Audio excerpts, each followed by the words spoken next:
Hey guys, a friend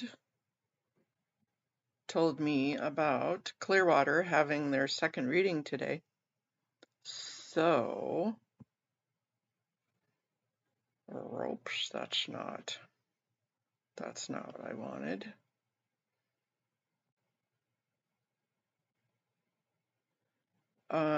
Anyways, Clearwater is having their planning meeting and also a Clearwater City Council planning meeting for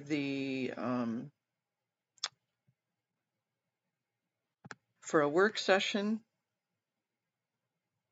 and a community redevelopment agency meeting.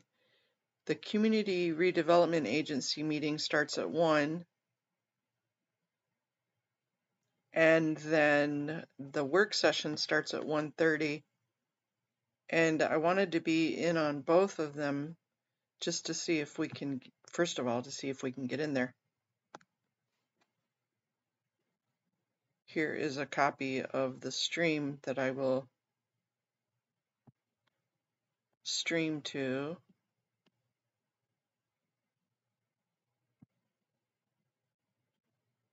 And here is the link for the YouTube. Hey, Audit. Well, the first part of the meeting, the 1 o'clock meeting, I'm kind of wondering what they're up to. But the work session, I don't know if we're going to be able to get into or not, of whether it's going to be public. Yes, I have the agenda links. And the second reading, hey AZ, the second reading will be on here. Hold on, let me go there. Hold on.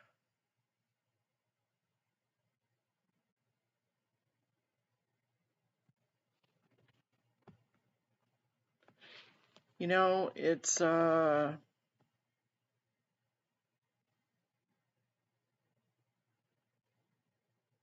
it would be easier. Fudge.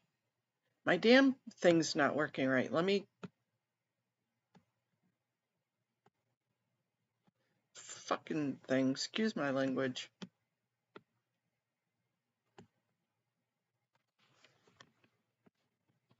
As soon as I get my damn thing to work here. Here is the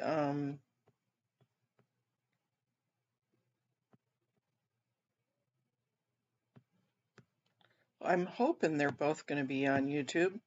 Hey, Wise Mama. As soon as I get my damn mouse to work. Okay, so here's the link for both of the agendas. And you can download both of the agendas. But I figured I'm kind of bored. I might as well just stream them both. And thank you, Wise Mama. I appreciate it. So the first agenda just talks about the planning, but the second agenda, it's not like number 11 on the agenda. So it might be a little bit of a wait to get there. But it is the second reading of the property. Hey, Lakshmi, cool. And it doesn't look like there is public comment session for the work session, but let's look at it. Because I'm bored, I might as well. Waiting for my lunch to show up. I ordered lunch, you guys.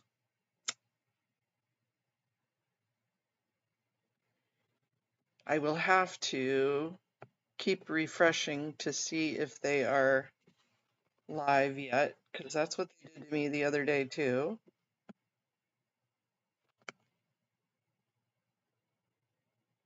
Is they don't show it until right at the last minute.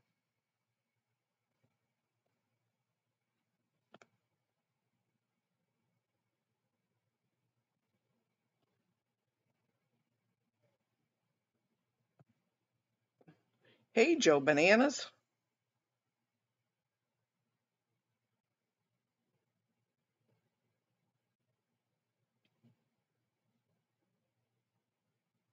So the last time we did a Clearwater meeting, the general meeting is this Thursday, but I don't see it on the meeting list. Wise Mama, I sent you a picture.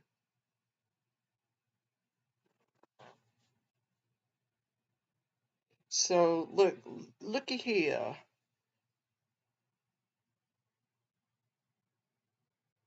I just put the link in here for it. Would you like me to go to the agenda? Here's the link.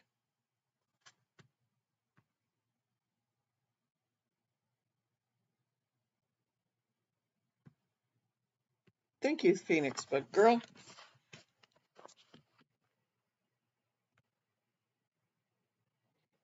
Audit, if you go here, it has the links, just like your city councils. That has the link for both agendas, the 1 o'clock and the 1:30.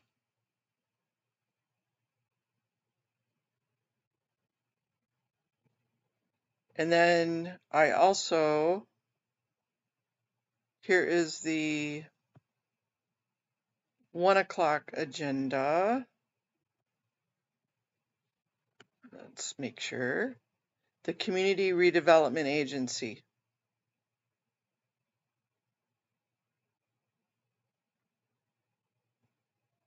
And that's between 1 and 1:30.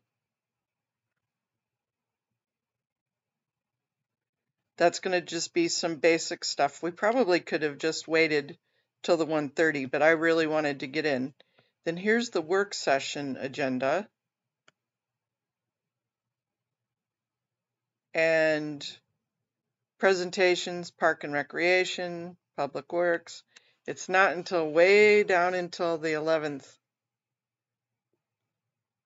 item, and it's for the city attorney. So it's to adopt the ordinance on the second reading to vacate the city right-of-way for flag.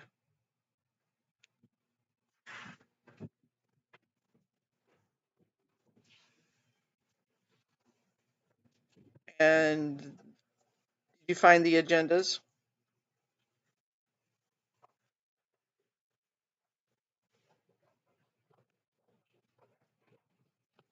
We're still waiting for them to go live.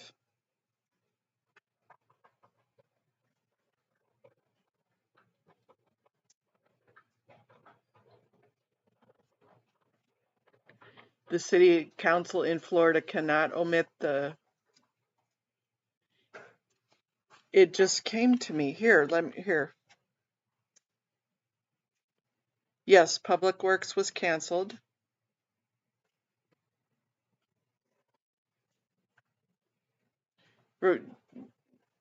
That link doesn't give you GER. Thank you. Hold on, trying to do 5 things at once. Let me get rid of a squirrel. Ah! Okay, too many things at once.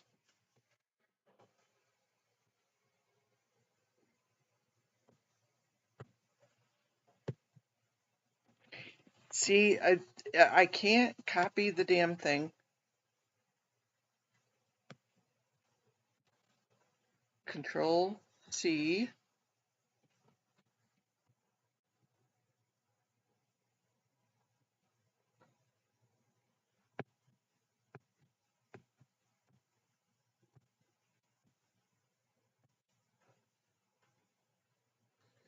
Okay, here is the 1:30. Hey, bonjour there, darling.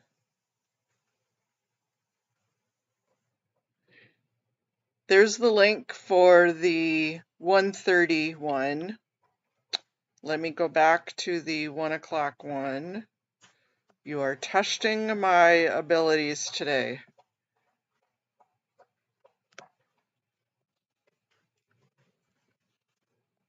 Okay, here's the 1 o'clock one.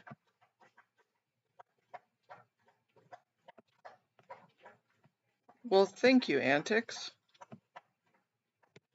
Okay, so those are the 2 agendas.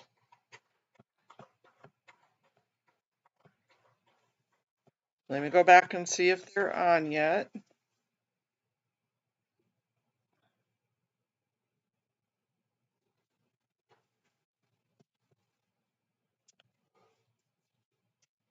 They're not on yet.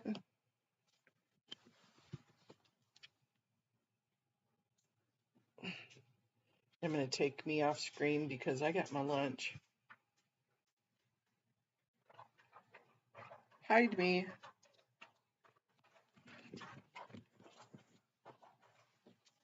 Yeah, I think they said they were thinking of going on Thursday, but I don't see a meeting.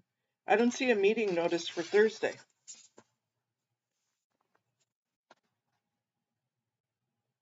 Thank you, Haggis.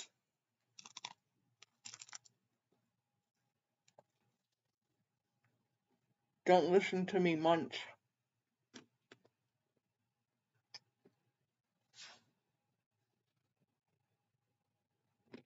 I'm being bad and I'm having chicken strips from the deli.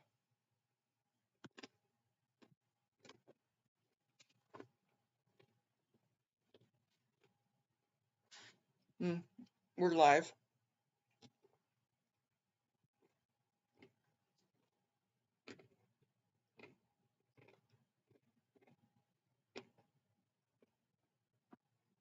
On the agenda, approval of the minutes. Make a motion to approve the minutes. Second. All those in favor? Aye. Opposed? Unanimous. We moved to item 3 on the agenda, citizens to be heard regarding items not on the agenda. Are there any citizens here today who want to be heard regarding items that are not on today's agenda? If so, please come hand a comment card to the clerk to my left at the dais, and then we'll have 3 minutes each.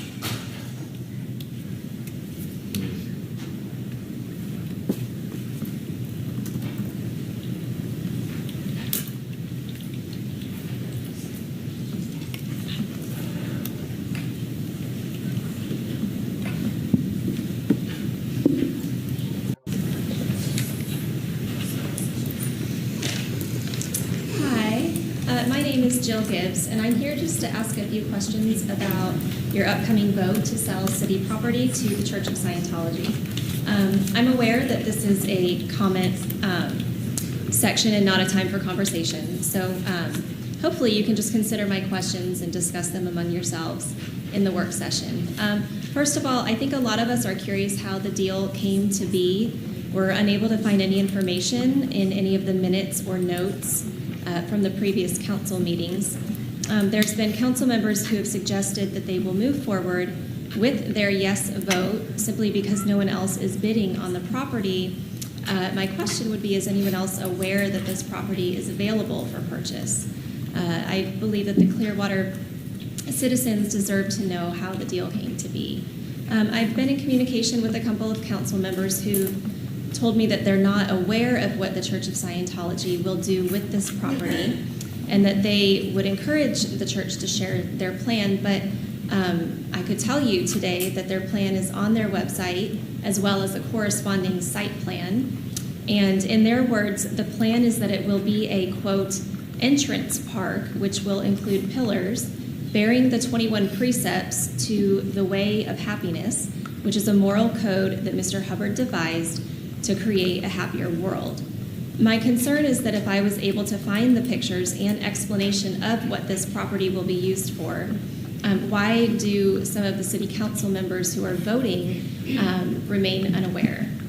I also asked if these city council members were aware that the Church of Scientology has plans to take over the city of Clearwater. Also given an answer no. According to the St. Petersburg Times article that won a Pulitzer Prize for their investigation, files were obtained through the courts that revealed, quote, The documents reveal that the Church of Scientology came to Clearwater with a written plea to establish its program headquarters, its school of theology, so to speak, in the old Fort Harrison Hotel and to, again, quote, take control of the city, end quote. So lastly, I asked if the city council members were aware of the harms that have been caused by the Church of Scientology, as well as the accusations and charges that have come against them. And again, the response was no. The Church of Scientology has been accused of enslavement, fraud, extortion, kidnapping, sexual, physical, and verbal abuse. And so for me, the fact that these issues, both of Scientology's plans for this property as well as their reputation for having caused enormous harm and abuses, how are these unknown to council members who plan to vote yes to sell them this property? Thank you. Thank you. Next speaker.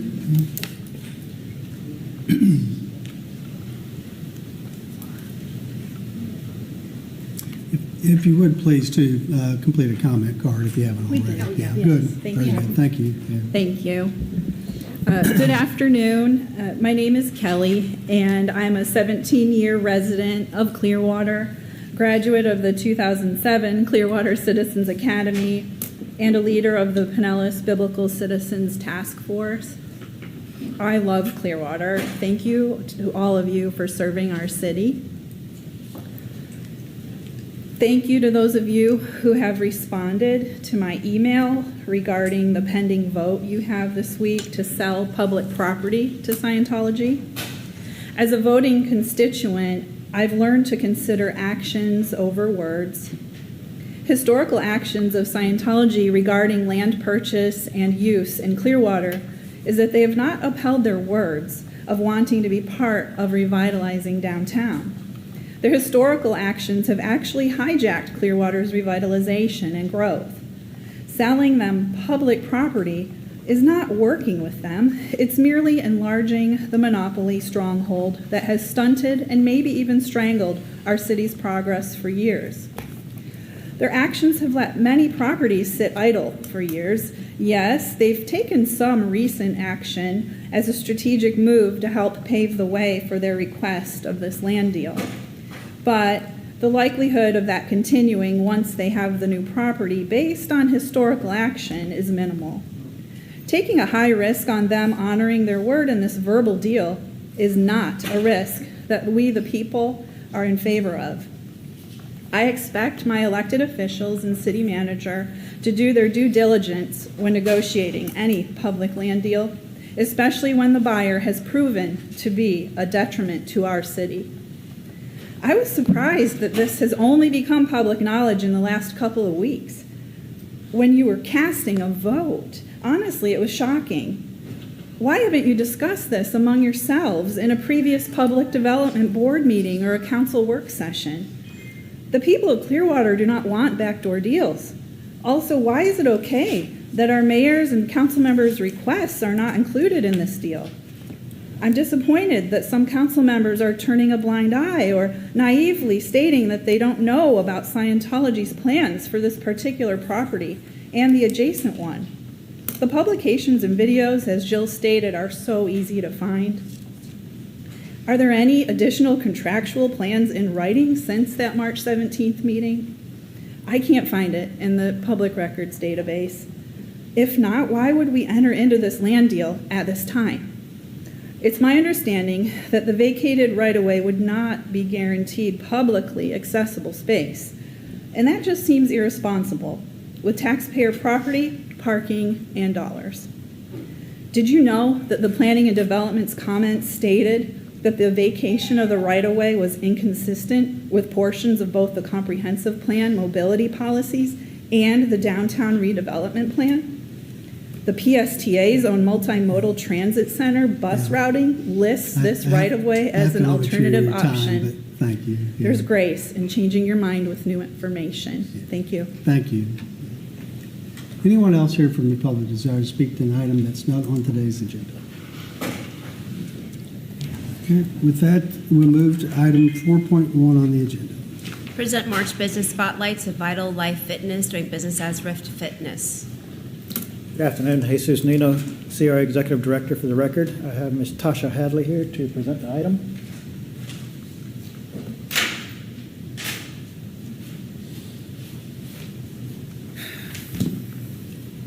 Good afternoon. My name is Tasha Hadley.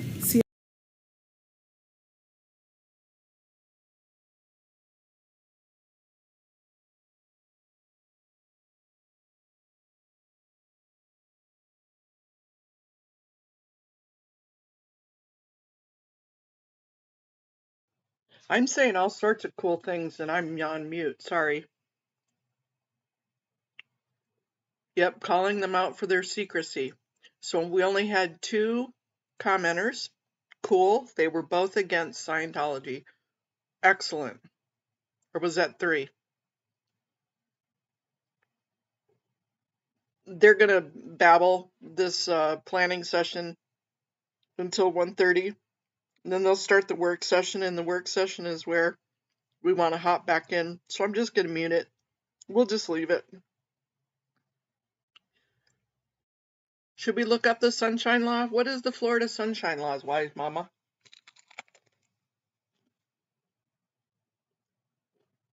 Very incredible. Yep.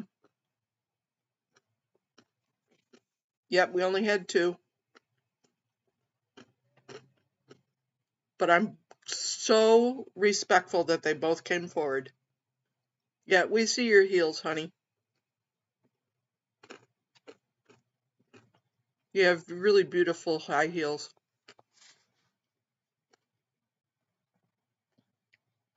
Okay, I'm going to let that run. Please read the Florida Sunshine Laws. Commissioners must only discuss at public meetings, no backdoor deals. I think I'm pretty sure it's that way in most places. However, these backdoor deals have been going on. Exposed Erica's info? Yes, they did.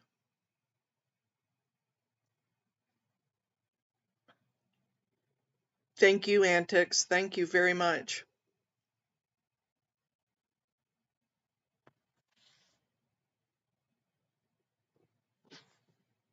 We're watching a presentation on their channel.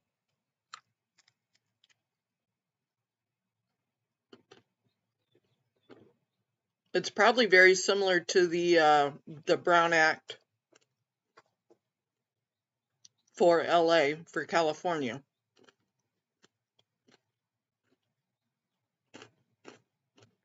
But wise mama, I don't see a notice for Thursday. Is there a different notice that you have that I don't have?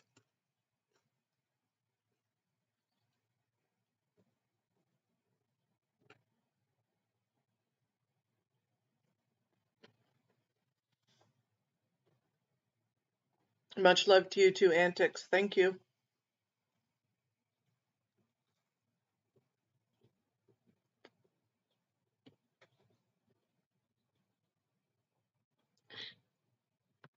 Yeah, because it's not on their calendar.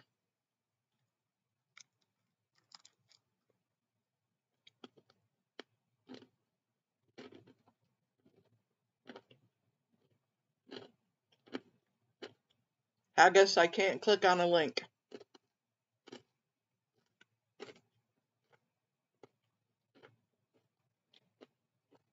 Oh, must have got the handshake deal. Cheese.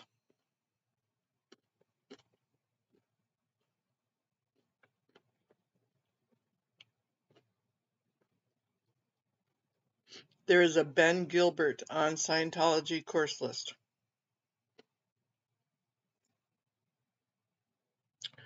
Haggis, whom is Ben Gilbert?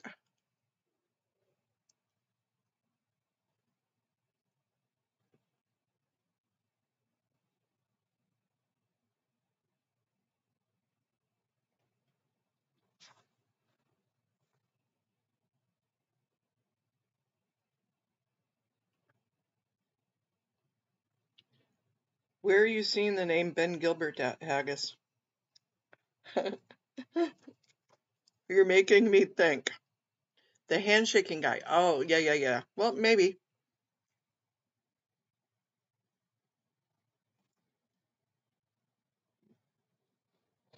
Okay, thank you. He was the fitness center guy. He probably is. In the gymnasium video. I bet you if you Googled, and that's not a challenge, I bet you if you Googled a lot of these people in the Florida area, they are Scientologists, or have at least done one course.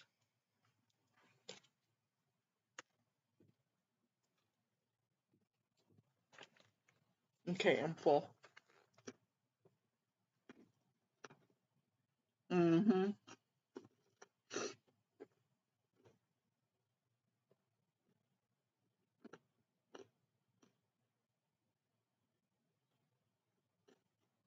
I bet you a lot of business owners are.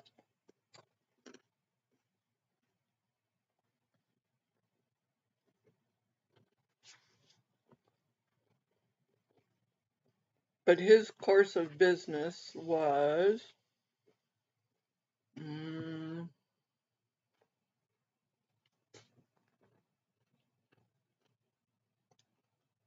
it was to present the March Business Spotlight to Vital Life Fitness, Rift Fitness.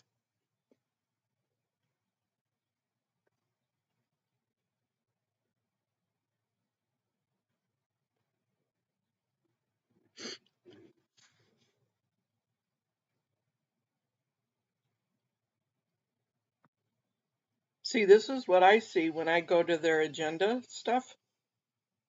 Their next meeting is April 8th. It doesn't have an April 3rd meeting.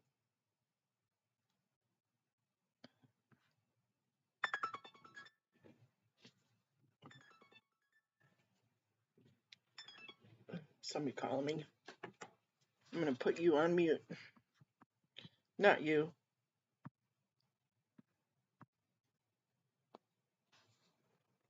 Oh, T5. Sent to your email. Thank you.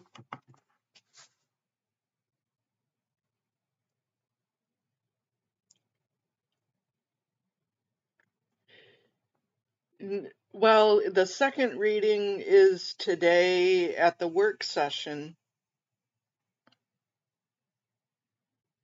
I've never seen them before. That doesn't mean the Florida crew may not know them.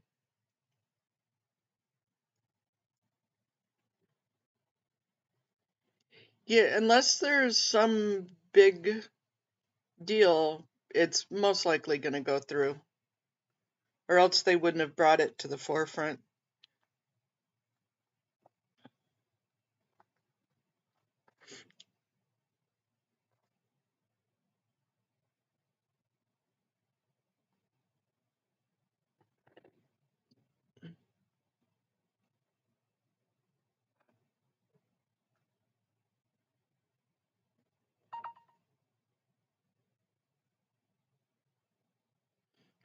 We have been trying to get a hold of you for your warranty.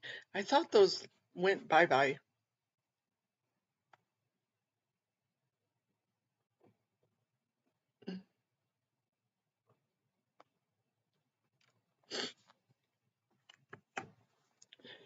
Hey, Ganja girl. We are watching this part of the meeting that we don't need to listen to. No, we cannot call in audit. And honestly, I don't know that we're going to be able to do anything anymore for this meeting. I'm just kind of curious to see where it goes.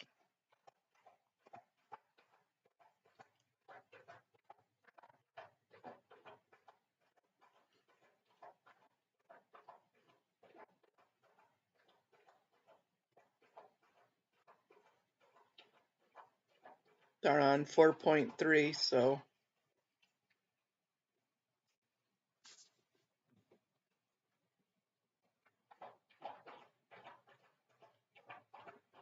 Sorry, my dog's drinking. Hey, Kara.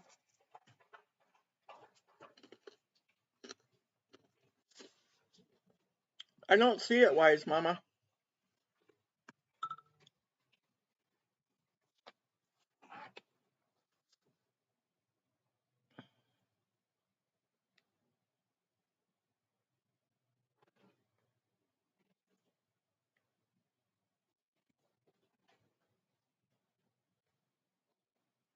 I'll have to look at that, Haggis.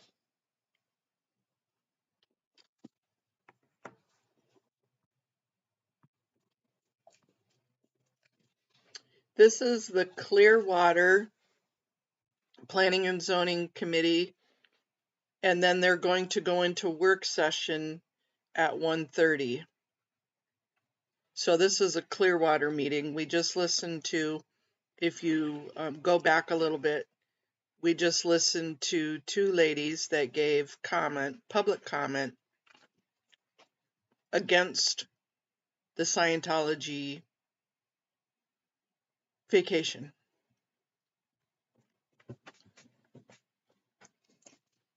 And so we're just kind of chatting while we're waiting for the work session to get started. And Grizzly, really seriously, nobody wants you drooling all over the computer.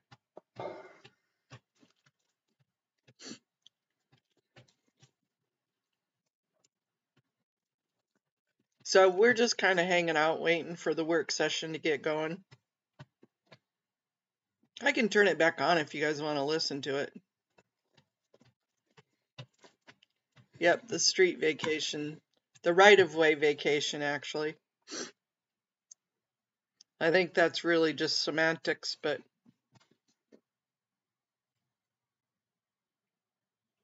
and thank you, Wise Mama, for letting me know that this was even going on.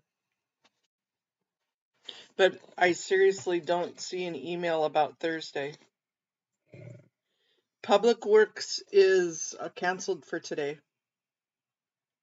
He wants my chicken. Yes, he does. He thinks he's being cute. See, look. He thinks he's being cute.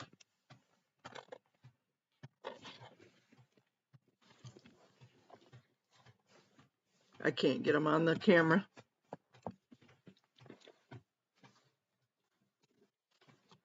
Oops. That's why, because my camera stopped.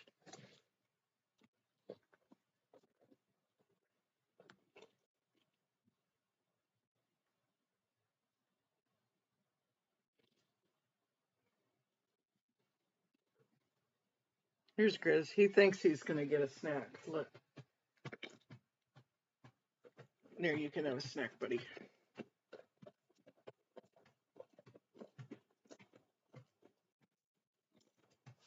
Yeah, they canceled today and Wednesday. And yeah, it's a holiday. Hey, Henry.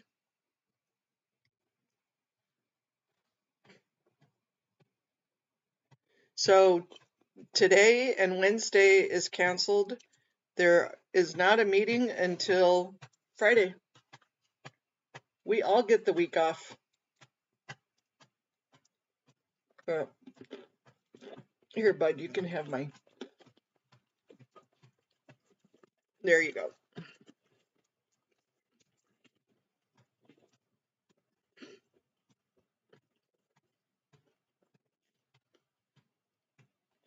So it's going to be a boring week. Henry, any law meetings this week?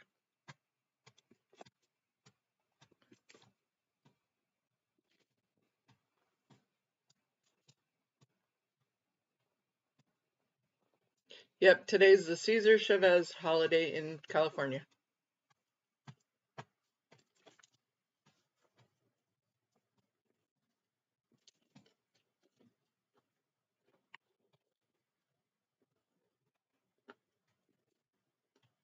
Mm, what do you mean, Adelia? Tomorrow is, or the 2nd is the Board of Trustees? Okay.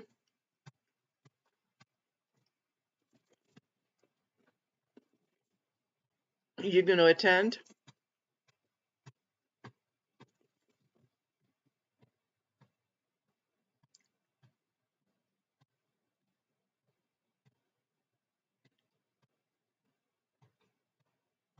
Watch on Xenu TV, Clearwater City Council 1982.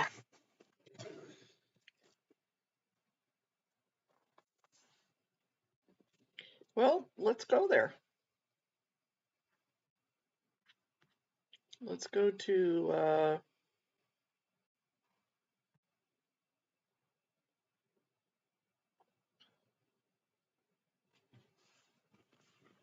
oh, let's see.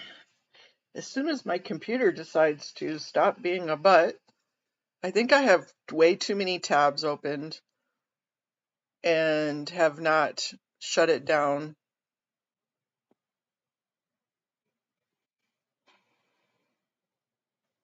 Let's see, Xenu TV, Mr. Wisebeard, videos.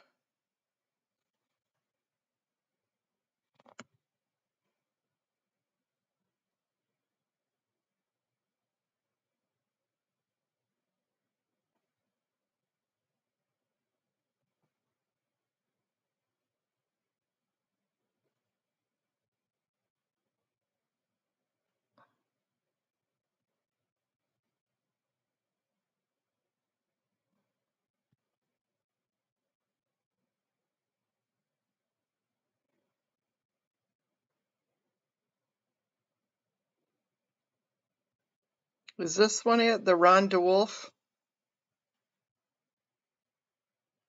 Or the Paulette Cooper? I'm finding it. I'm finding it.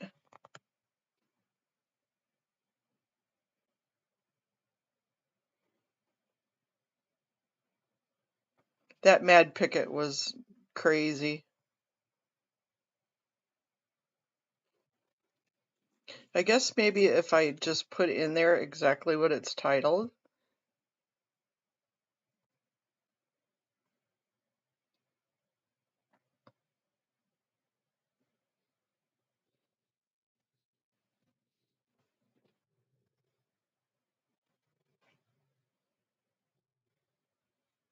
The 4.5 days of testimony. Oh yeah, definitely.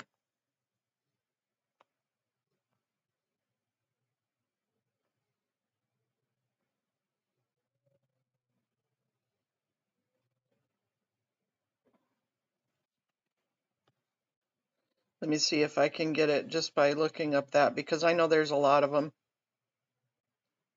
Oh, I can't find it just by doing it like that.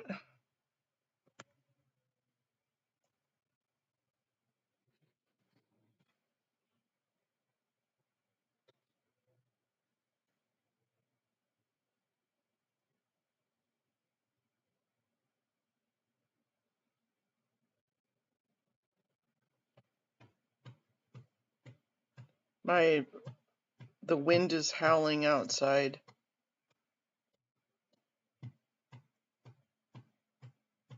We hear your tail wagging there, buddy. We hear you. I know, you're all happy.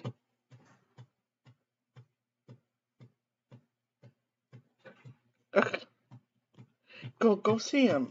We don't need to be listening to your tail wag. I can't find it.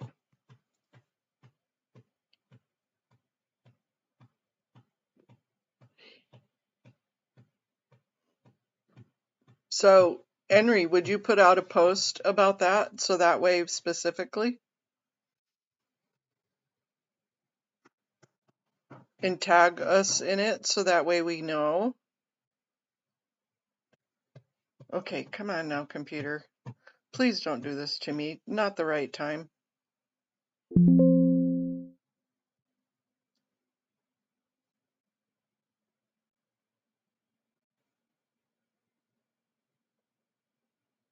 Well, we're on 4.4 now.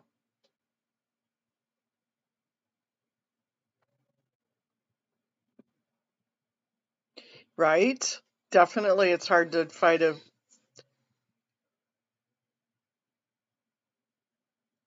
He might be going to post it later. I don't know.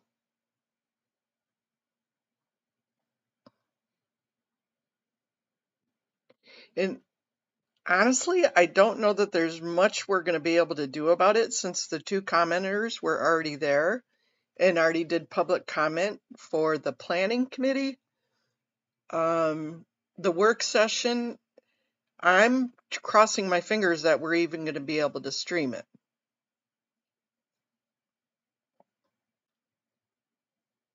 I'm just curious as to what they're going to do.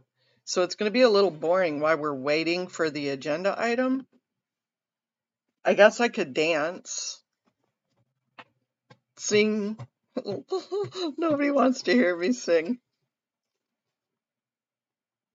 Sent me a screenshot via email, read across the top. Yes, ma'am. Let me turn this off so that way I can go to my emails real quick so I don't dox myself. Even though it doesn't really matter because you guys all know my emails anyways. Which, as I said, I have to change my email. City council meeting.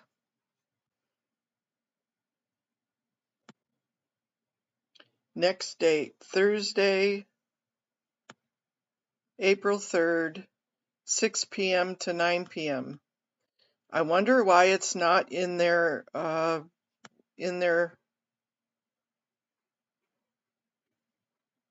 that's odd.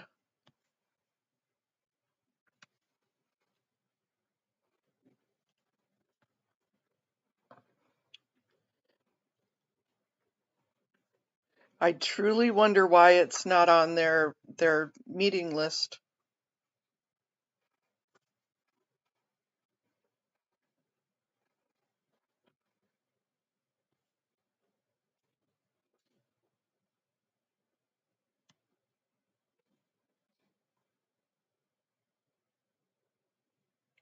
Thank you, Wise Mama. So 6 p.m. Thursday is a date. We will be watching the city council meeting. I'll make a post about that so that way I don't forget.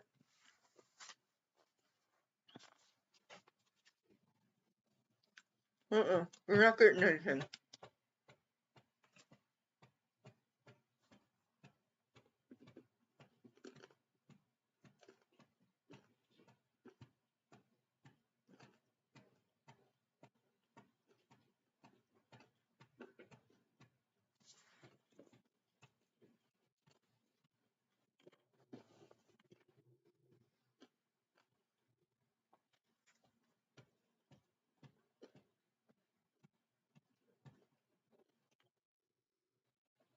They sure did make that man's life a pure hell.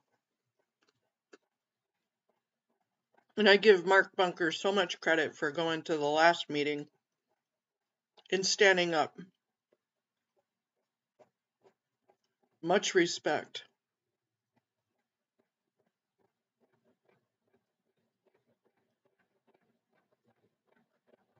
Okay, we're on 4.5. And they're 2 minutes late.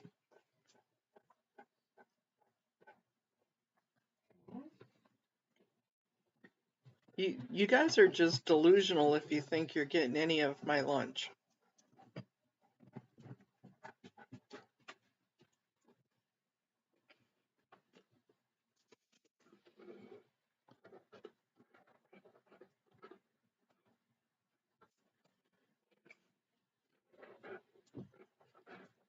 Because that's what they're hoping for. Let's go. Carla, that's what they're hoping for. That's what they're hoping is that everybody just kind of lays over, rolls over, takes it where the sun don't shine. That's what they want. They just want their way. And if enough people would have come there to say something, I bet you they would have said it could have at least impacted their decisions.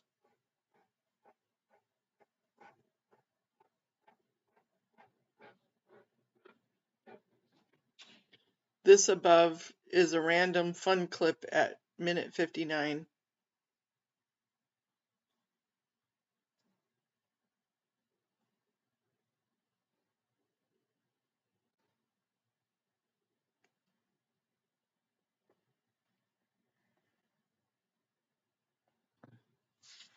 I must have missed your fun clip.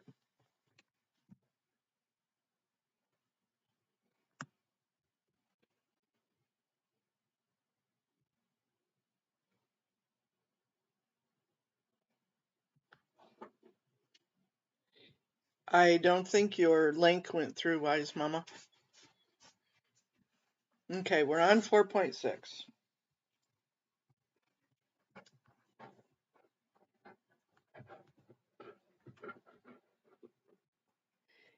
Girlfriend, no, you're not getting anything. Okay, here's it. I want to turn this one on, you guys.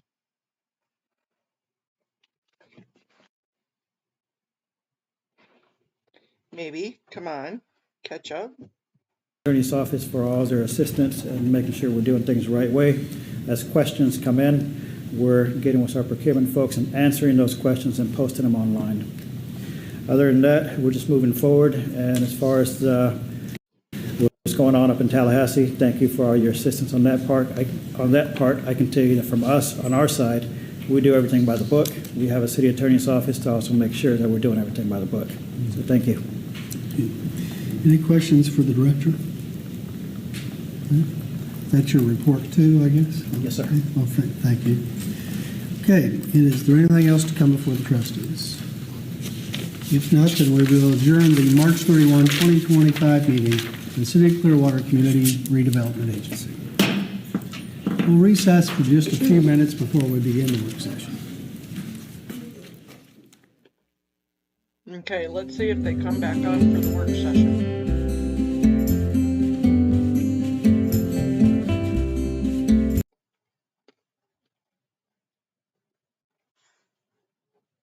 This is where I don't.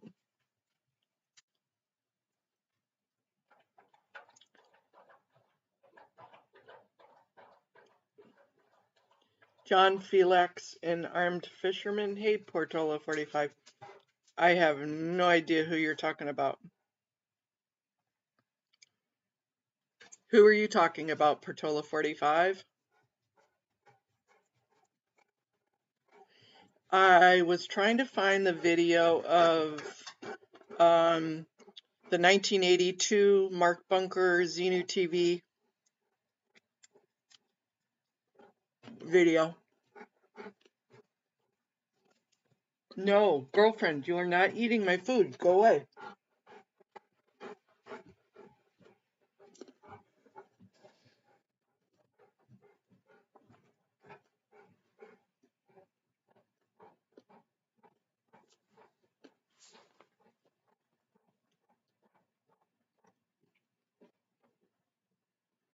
Ah, they're First Amendment auditors? Nope, haven't seen them. Peter must know who they are. No, there were only 2 commenters today for the committee meeting, and both of them were against. I'll look up John Felix and the Armed Fisherman. You can just use my old email for right now, Joe.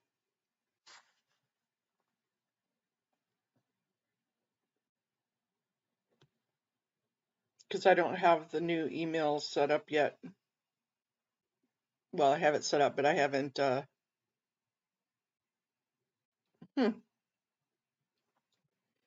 You just sounded so knowledgeable, Peter. Let's see.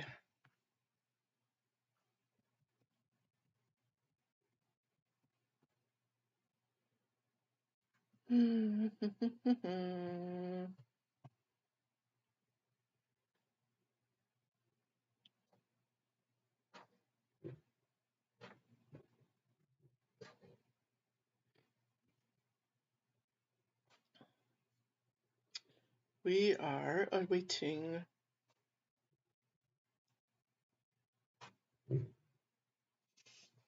Yeah, I was looking for the Xenu TV ones.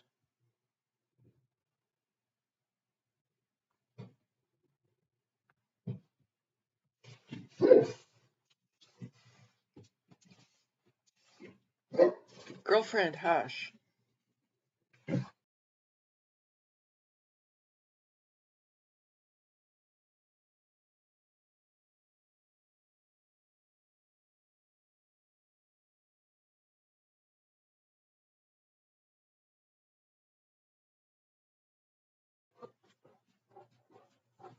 The neighbor's child must be home.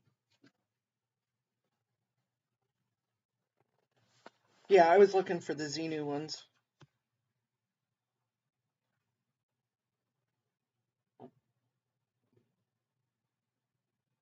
Yeah, we'll have a few minutes before they get down. Even if they come back, it'll be a while before they get to item number 11.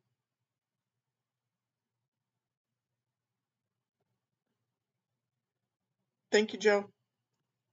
I do, you know what? I do look at their logo though. That is a cool logo. I was looking at that the other day. I mean, it's so basic, but it's simple, but it's cool looking.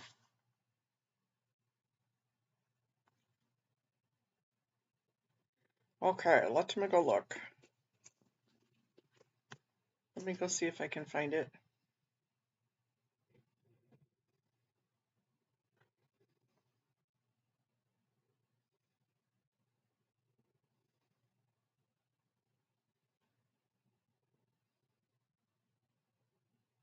Joe, you are amazing.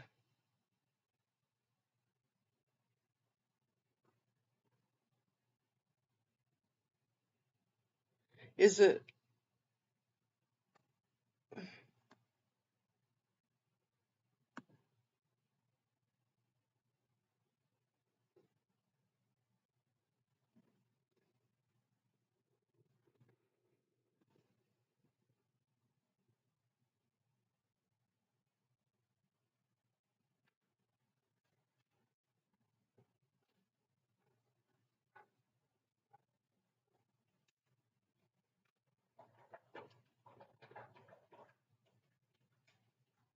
Wise Mama, which one is it?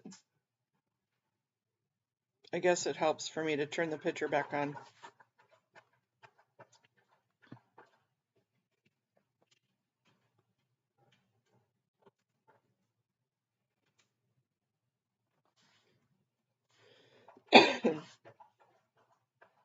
Thank you, Joe.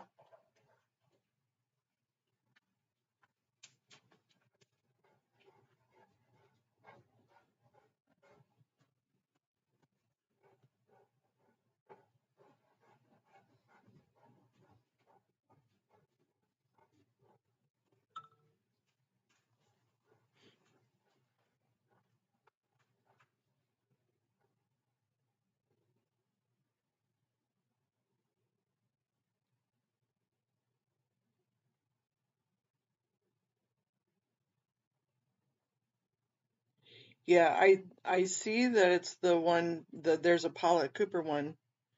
There's quite a few of them though. There's like 1, 2, 3, 4 Paulette Cooper. Well, maybe we'll have to just go through and do a Clearwater City Council review of the older videos one night. That would be fun. I don't know of anybody else that would think that would be fun, but that would be fun.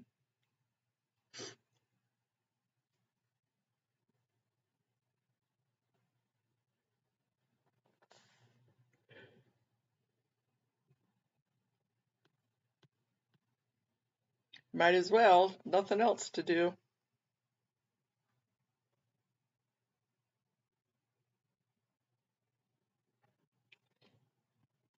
I'm totally not down for watching every single one of them, but if it helps to get a flare.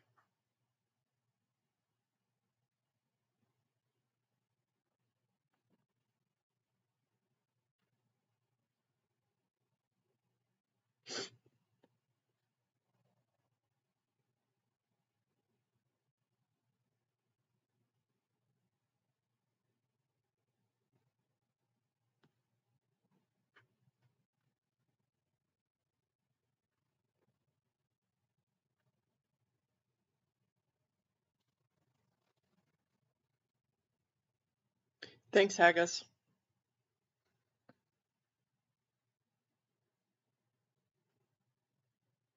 You know, it was a different era in a different city council, but it definitely would give us a good idea of what we're up against in that. I know, I wish they took call in too. Now, I don't know that they're going to have any public comment on this work session.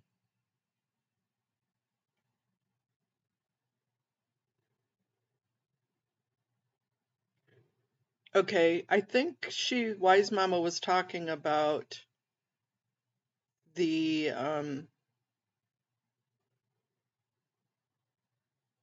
yeah, well, we'll do a Mark Bunker review together.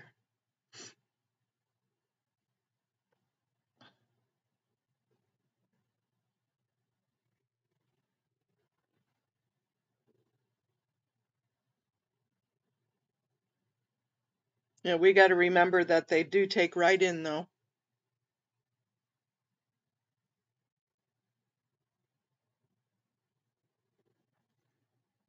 Okay, Wise Mama,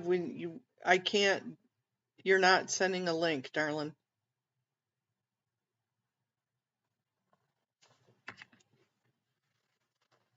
You might be typing in the link, but it's not popping up.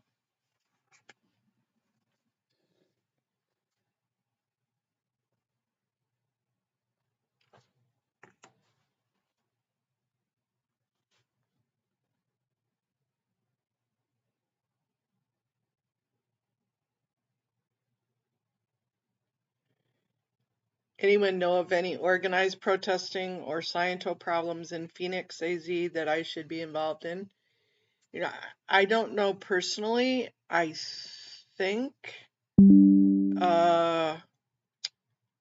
Crazy Love and Rebel had stopped by there. We can all wear beards when we do the Mark Bunker review. They're damn straight, Peter, damn straight.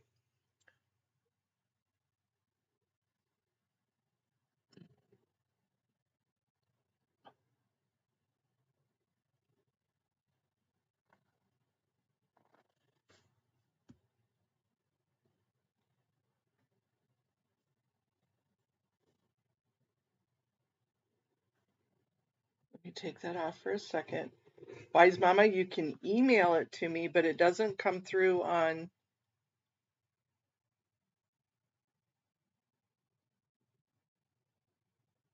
You have to be a mod in order to put a link in here. Come on, computer.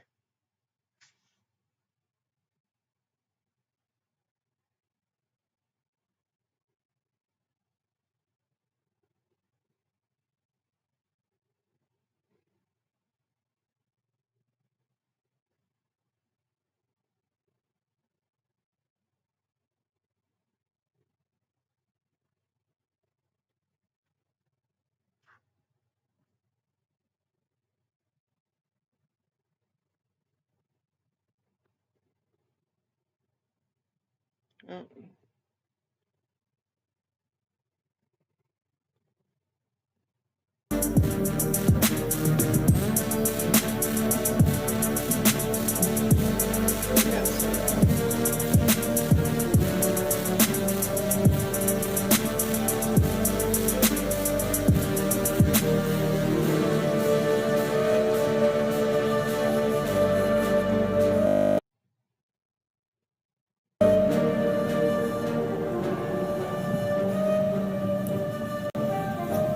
think that gives you a taste on why the influencers were talking about, that this is an experience unlike the other venues where EDM is playing in this part of Florida.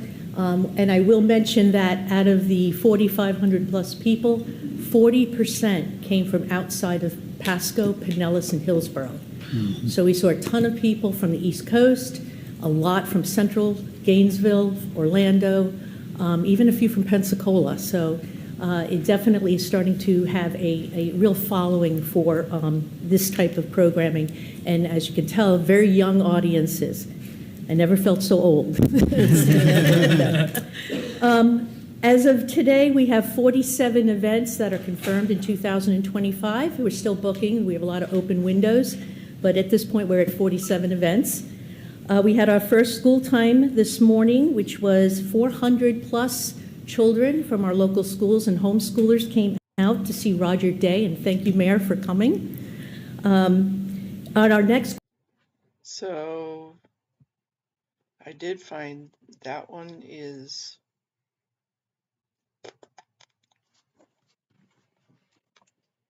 oh, goodness sake. I remember seeing it.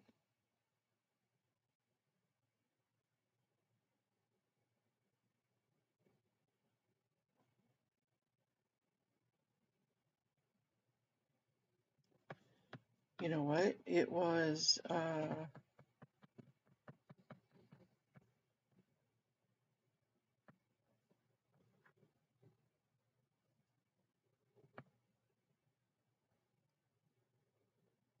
dum da da dum dum da da dum da dum. I found it because she told me the right one.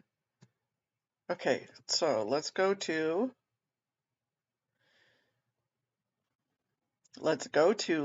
a new freaking computer because this one sucks.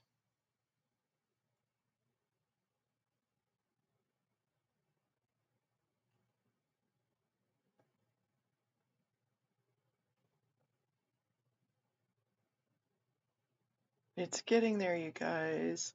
It's being a butt.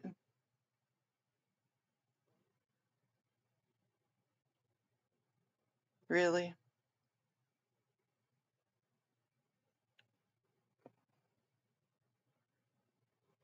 Skip.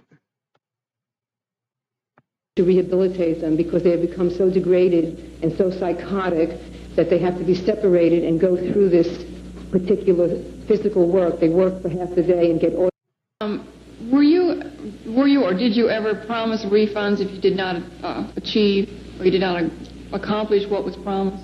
Was I personally promised? Or it's standard policy that anyone who is not satisfied with a service in Scientology, their money is promptly refunded. It's part of the Auditor's Code, which says I promise to refund any money. Do you know of anyone that did receive any refunds? Very few people. I don't even know if I know anyone personally. I know people who have attempted to get refunds. You have a kind of a complicated routing form, and you have to see a lot of people, and it takes a very long time.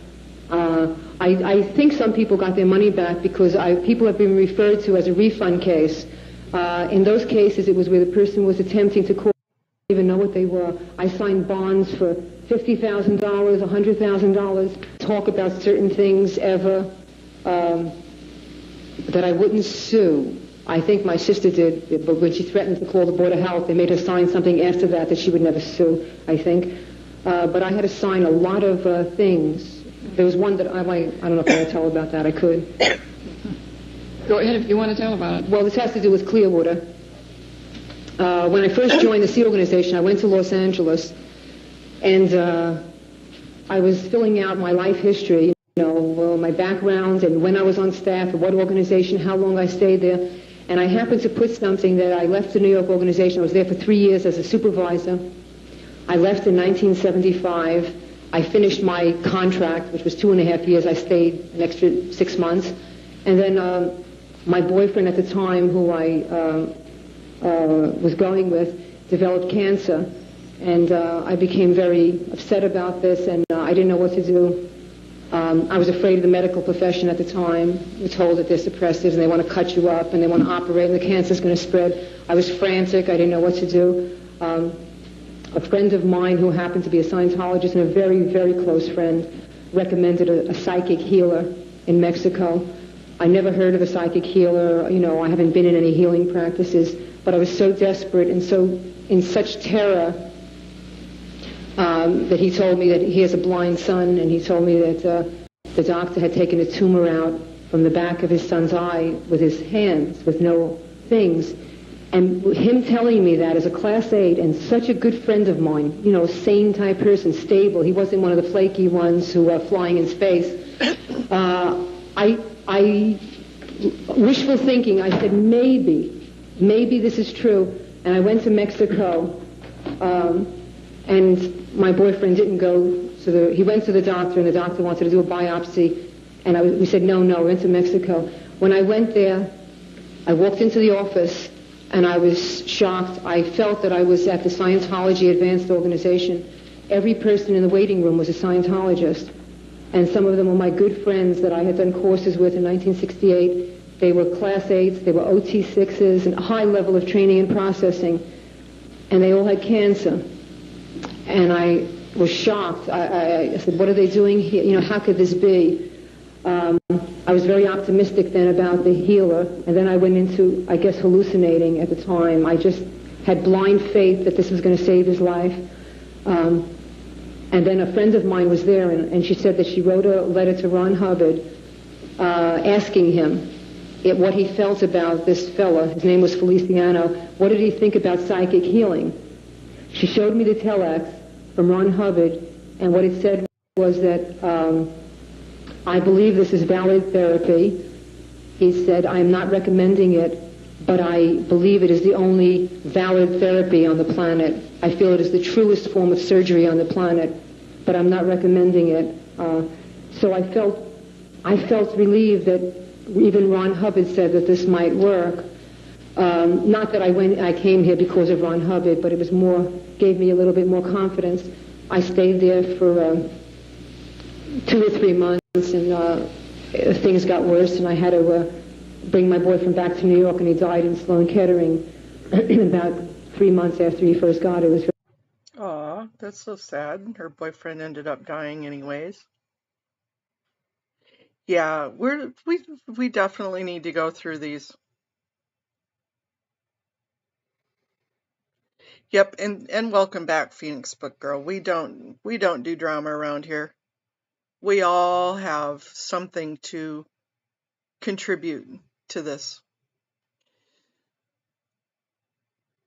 So nothing but encouragement. Yeah, that's kind of crazy. I want to watch more of that, but probably not right now, Wise Mama, because let's go back and see what agenda item they're on.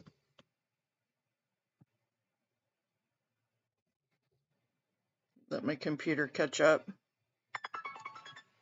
Ruh-roh.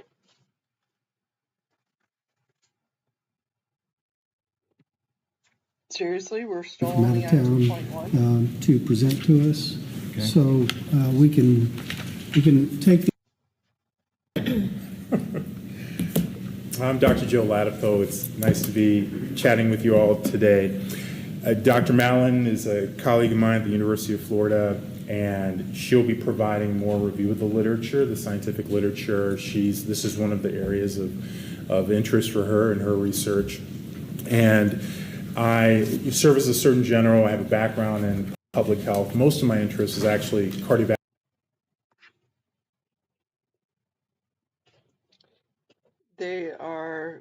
We have a long ways to go.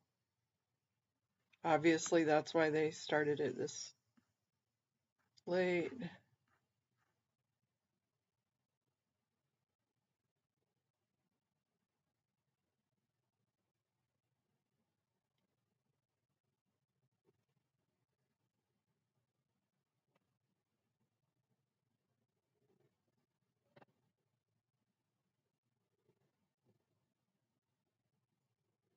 Huh.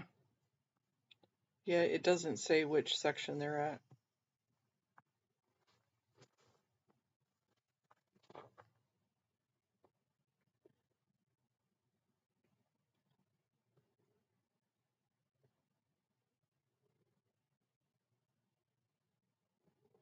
Yeah, and honestly, there's absolutely nothing more here that we're going to do. It's just seeing what they're going to, nothing has changed. Maybe where they're having the meeting, but that's about it.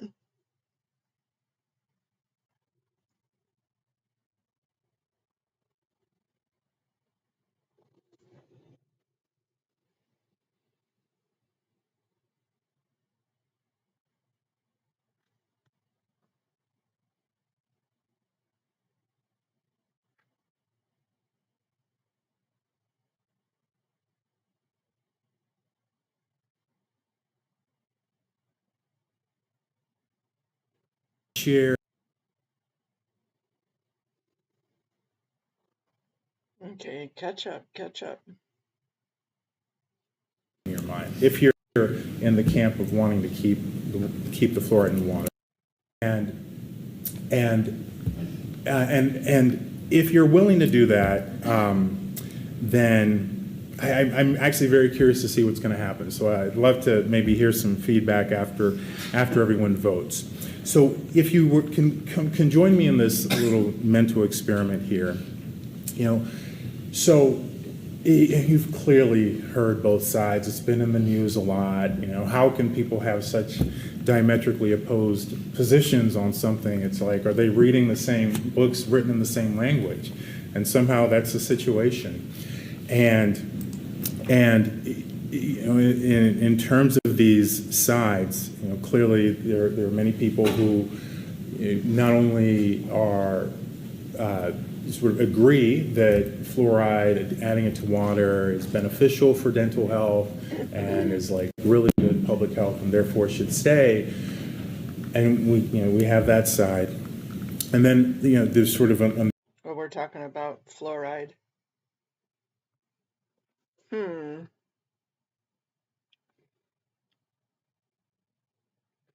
Right, and the clothes.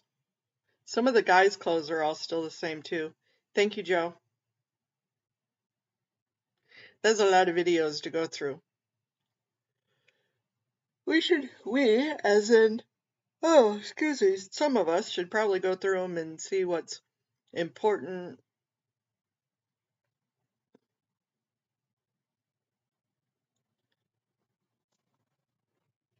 I don't think we're going to have any success today, though.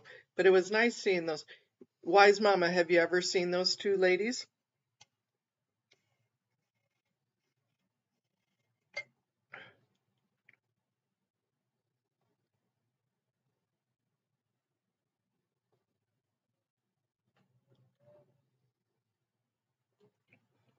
Well, those comments were just the public comments. And then it's the second reading on the agenda, Gina.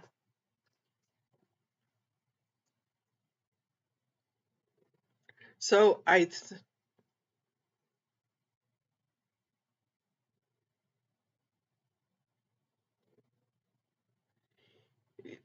right, even the Scientologist and Hubbard didn't believe his own crap.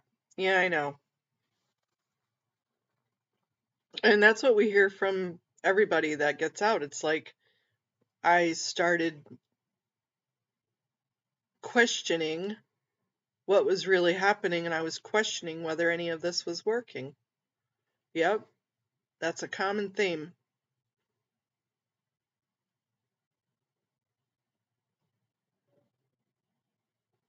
And then they all try and figure out how to get out with the least amount of collateral damage.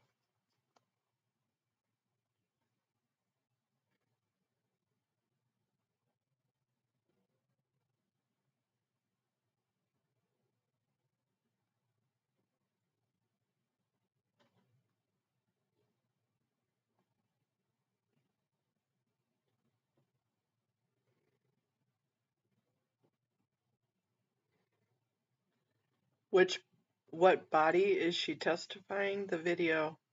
Oh, that was the city council back in 1982. Okay, Jojo, talk to you later. Tell Nora we said hi.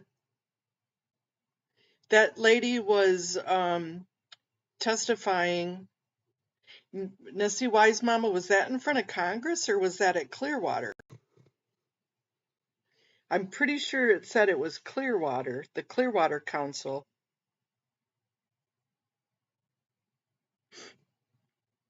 And I'm not too sure what she was testifying for, but it looked like it was a court case.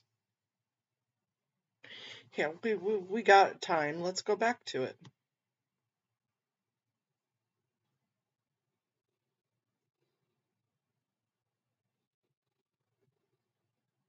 My issue is my computer is being a butt.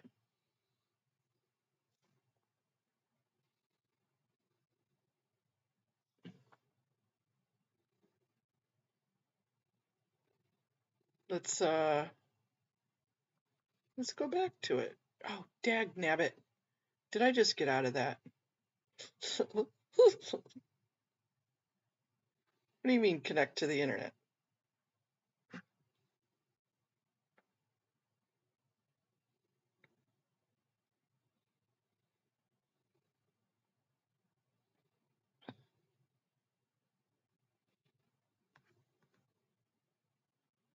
Sorry guys, I hit the wrong button.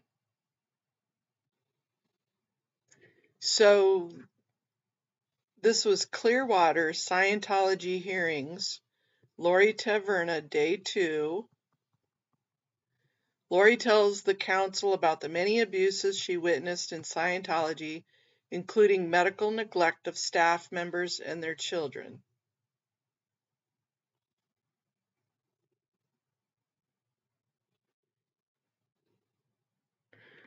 So, okay, we can go back and... Whoa.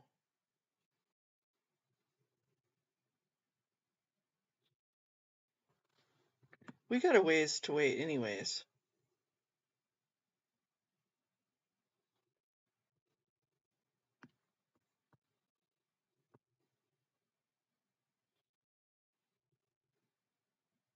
Harrison, they had I never had my children at the Fort Harrison, but it happened to be right downstairs from the medical officer.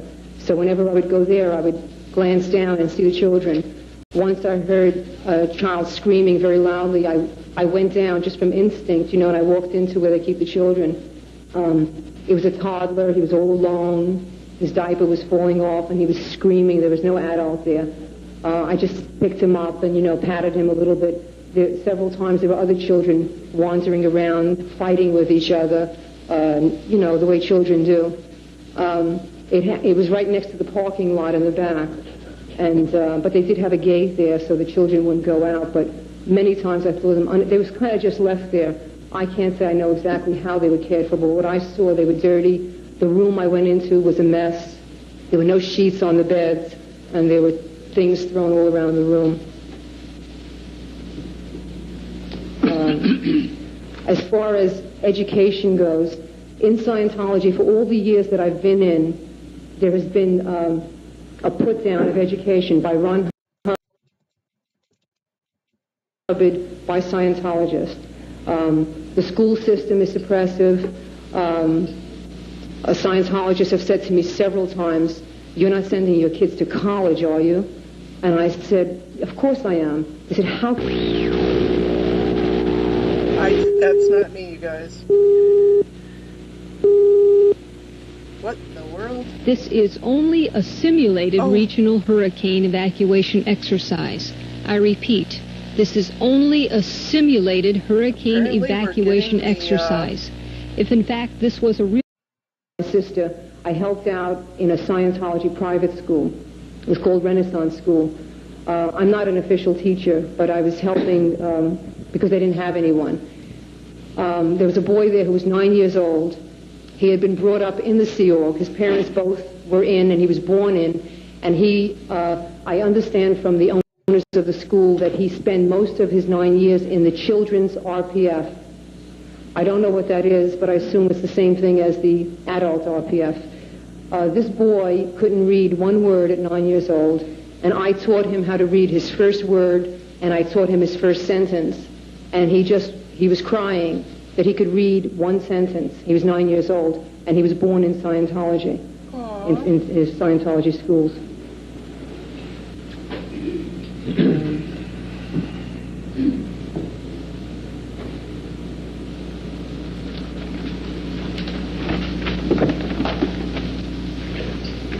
I also know that the children have a lot of illnesses. I don't know if I didn't see it, but my sister was there, and the children in the child care org at Los Angeles, a friend called my sister and said, I need help. My son is very ill, and I don't know what to do. My sister went there, and her friend's son had a fever and was crying. His job was to be the nanny. He was to watch the younger children, and he had a high fever. She went to the medical officer and she said, this boy is sick, he needs a doctor. He said, he's not sick. I examined him, and he's supposed to be on post. He said, there's nothing wrong with him. He said, I already know what it is. The children have herpes. And my sister walked in and she saw infants, she saw babies on the floor. They had sores all over their face and mouth. And my sister went into a rage. She went in and she said, I want these children taken care of. And the medical officer said, well, who are you? What are you doing here? He said, as a matter of fact, I don't want to talk to you anymore. He said, we don't have any money for a doctor. So she said, well, you get the money. And then finally my sister got so mad, she said, well, if you don't do something about these children right now, I'm calling the Board of Health. When she said that, she got a lot of attention. GO, people, do you realize what you just said? She was declared PTS, of threatening to embarrass or sue Scientology, one of those categories. The medical officer called her, he said, you just committed a suppressive act. She said, no, you committed a suppressive act. She says, I want these children cared for. So I know this goes on. I've seen it. I've seen many sick children in Scientology, and it's looked at that you should be on post. They don't need a doctor. The medical officer sometimes acts as a doctor. I've never seen...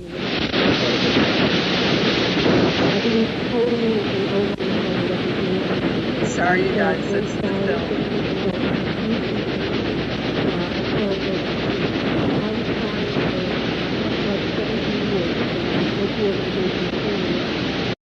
Let's see if we can skip past that.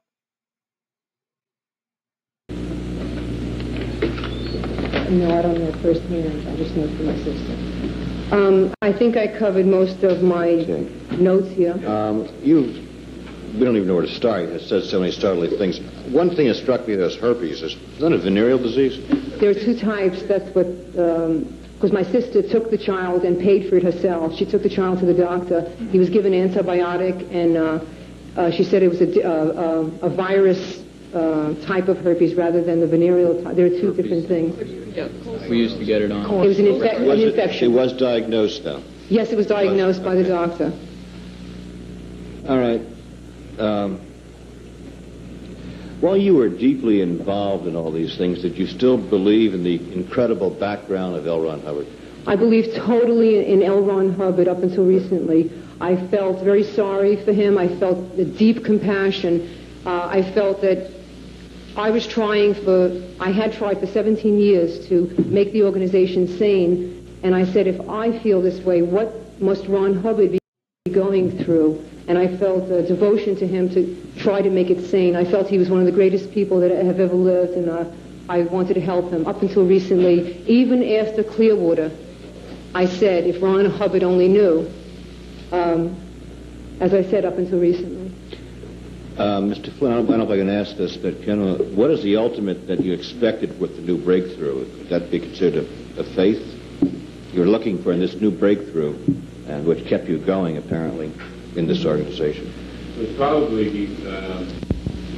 It's one of my first few visits to cramming. There was a woman who was probably about 65 years old. She was a Knox auditor.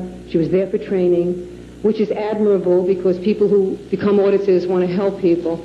She apparently made some kind of mistake. She was sitting there. She was trembling. She had tears in her eyes. The cramming officer, his name was Spike Bush, who in my opinion is...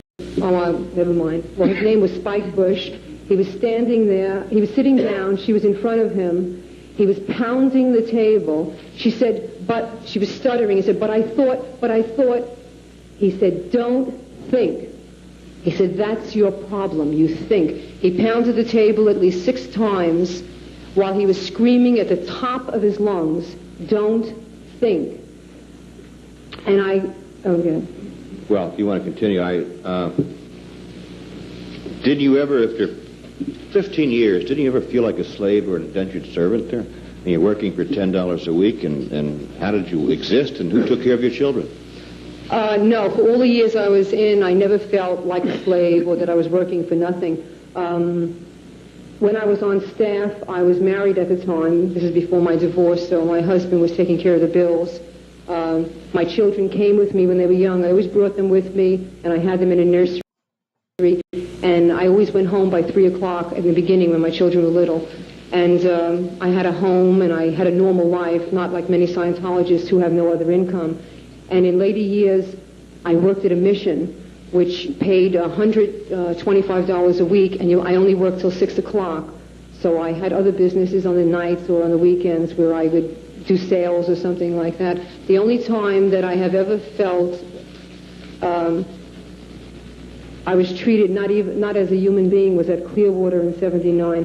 Before that, I felt that it didn't matter if I got $3 or $10. It had nothing to do with money at the time. It had to do with just helping to make a better world. It didn't matter. Okay. You said this in Clearwater, when you were here, they're collecting about $1 million a week. And I think you may have mentioned that 1 week there was $2.3 million. No, I don't know of that. I think someone else said that. All right. Well, yeah. $1 million is a lot of money. Yeah. A week. Who collected it? And was it in cash? And where do you put it? And did it leave the area? I don't know anything about the finances at Clearwater. I know I know where the money goes. You bring it to the cashier. There's a cashier window. First you go to a registrar. You sign up for what service you want. It costs a specific amount of money. You have to pay in advance. Then you go to the cashier. You pay the money there, however you want to pay it, and they give you a receipt for your service. And then you go and start your course. With so much money coming and such a cash flow, why was you fed beans and rice? Okay, let's put a pause on that. Let's go back to our council meeting. So, what makes us think it would be different today?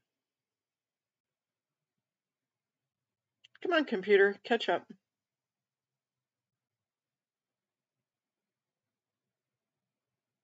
I can see my computer's like way bogged down. It needs to be refreshed.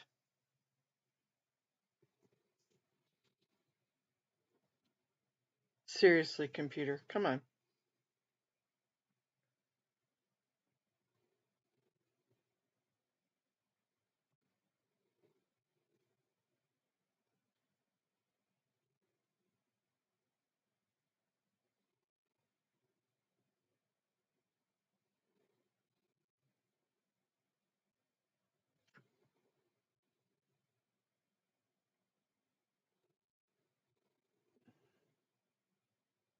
Sorry guys, if you can still hear me.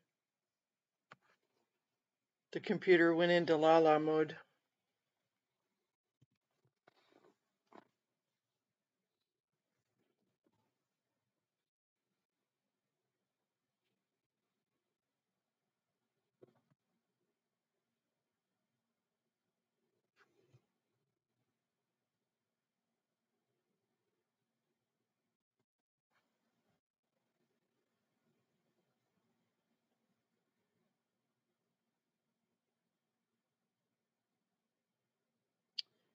Yeah, so I had to restart my... They did give up. Yeah, I'm not too sure what would be different, you guys. I'm not too sure.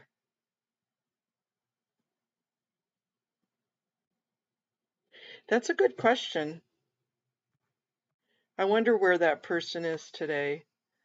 Let's see if we can get my browser back.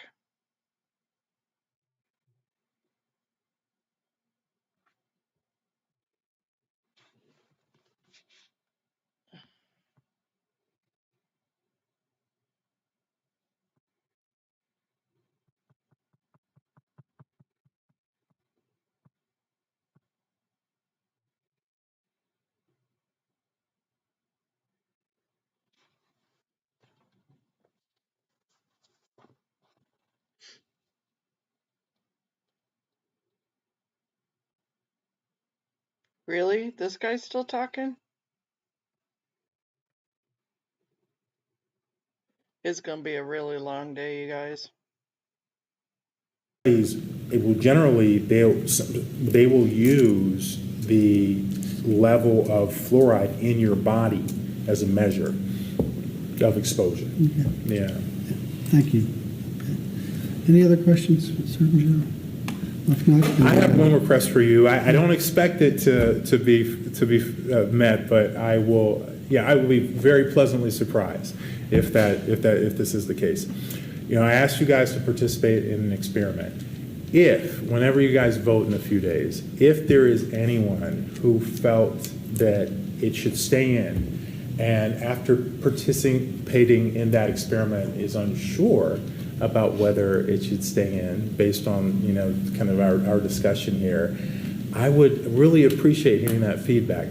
Maybe Commissioner Cotton, you could relay that to me. I would just be really curious. And I say this as a guy who you know, I'm very fortunate in that I don't. I'm very open-minded. Isn't the right word, but I found that folks tend to really hold on to their positions, and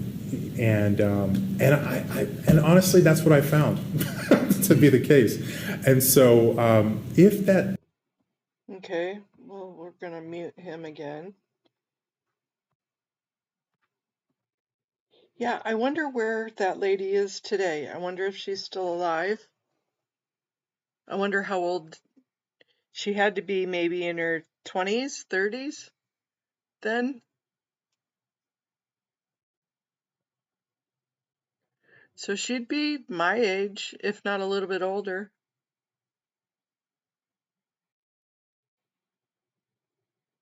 So I was 18, 17.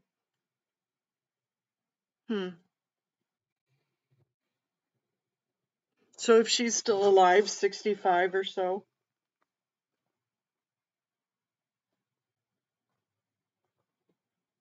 That would be a great task, Amy M. I wonder if Mark Bunker kept up with her. But I wonder how they would hear it different today.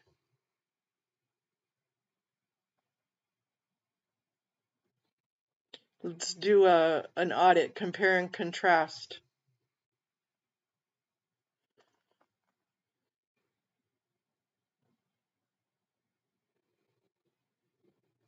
Let me look.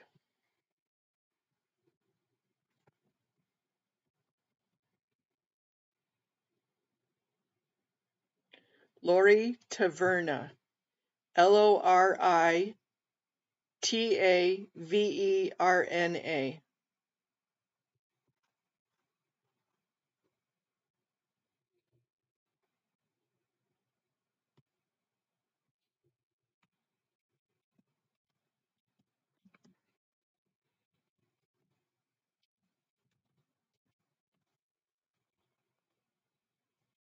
Hey, JB. Lori Taverna was her name.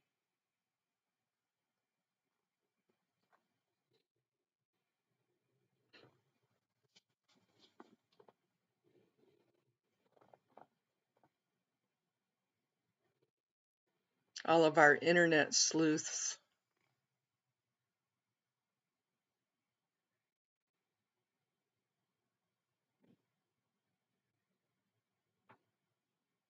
What does Sir Joy say? Same full diaper, different day.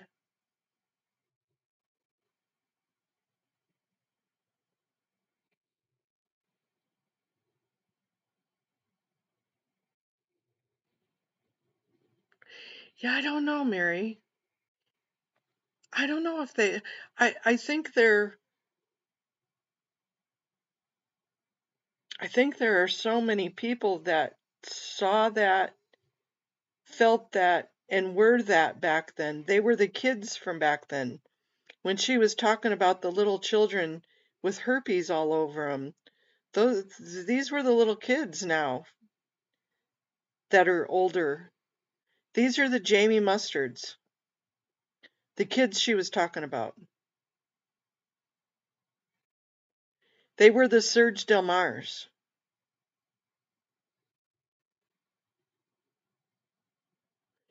It is at 6 o'clock we found out, JB. Died in a car accident? Aw. Aw, Haggis.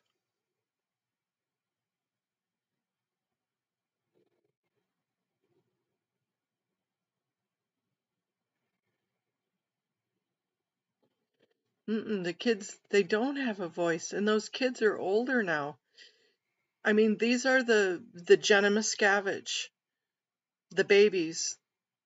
You know, Jenna probably didn't suffer those type of afflictions, but she had the mental afflictions.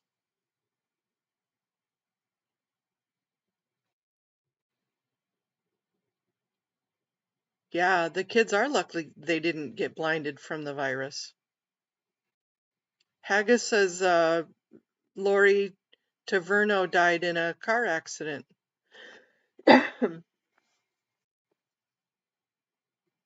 Is that who you're saying died, Haggis?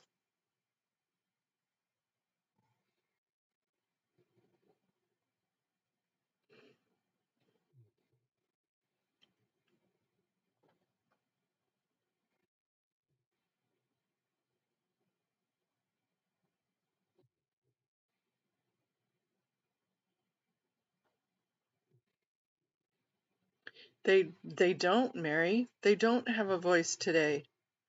But that would be an awesome testimony to Congress of how this testimony was given back in 1982, what happened because of it, the kids that grew up and that have been tormented, that are now PTSI, and then today's comment, today's testimony. And then all the stuff that Power Lies has, all the e-meter and all of the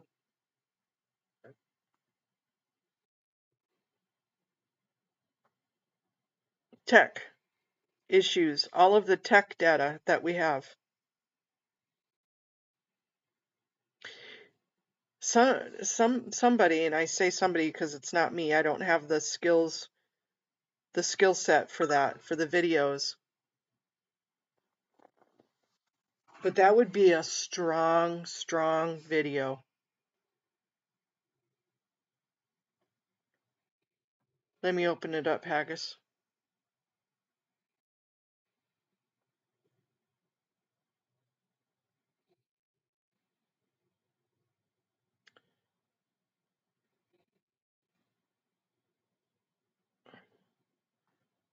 Hold on, let me send this to myself.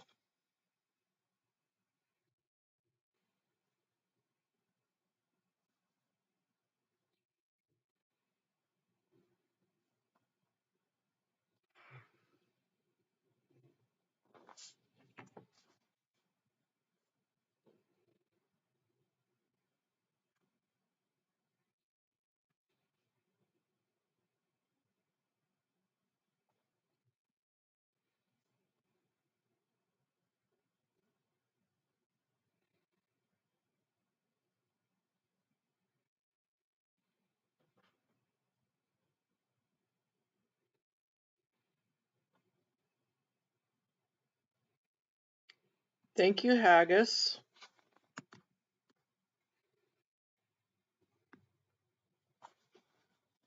Thank you, Haggis, for this. Okay, here you go, you guys. Andrew Villen's blog, Just Another WordPress. Ex-Scientologist story number 88, Rice, Beans, and Roaches. Lori Taverna was in Scientology for 17 years, part of that on staff. She was promised that if she took a 2-week course in Clearwater, she would make $700 a week delivering Scientology services when she returned. She was eager to leave New York City. when she saw the brochures about Fort Harrison, the Scientology Hotel in Clearwater. As always, the promises of Scientology were worthless. She says there were 10 beds in the room, 4 bunks on each side, and then 2 against another wall. The room was very small, I don't know, 20 feet, a small room. There was no walking space. The 4th bunk was about this high from the ceiling to that, and that's where I climbed up to. There was no ladder. As for the 2 weeks, anyway, instead of 2 weeks, I ended up staying here 3 months in Clearwater. I had accumulated a couple of $1,000s in debts at home because my business collapsed. I had someone running it for me, but it didn't work out. My children had to go back to school in September, and I didn't want to stay anymore because nothing was true of what was told to me.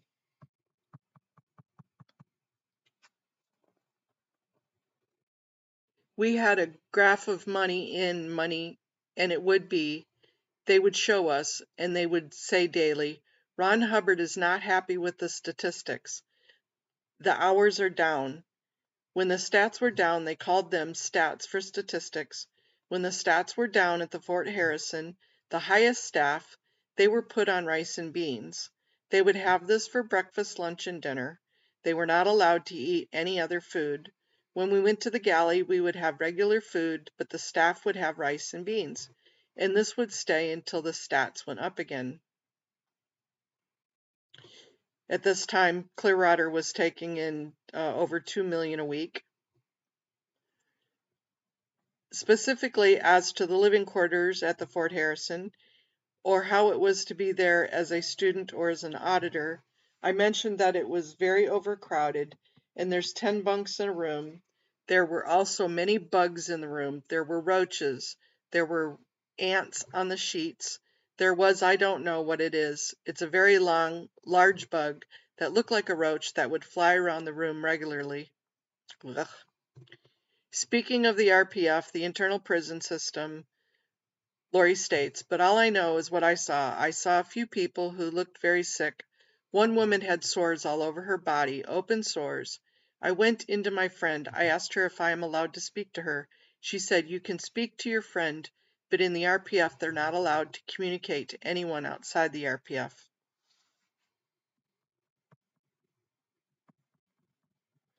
Where does it say she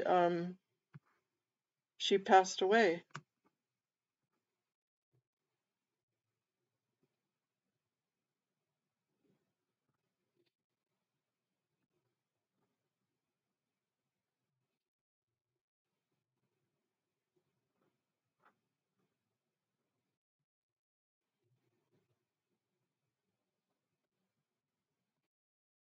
Haggis? You think the death thing is wrong?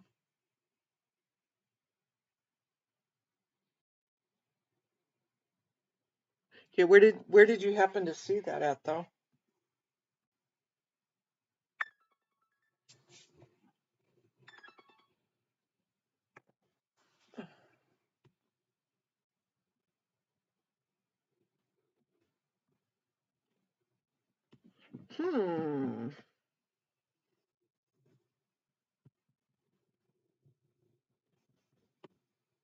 Let's see where our city council is. Really? You know, that's why Clearwater doesn't have any money, is because they spend it all on these stupid meetings. Seriously?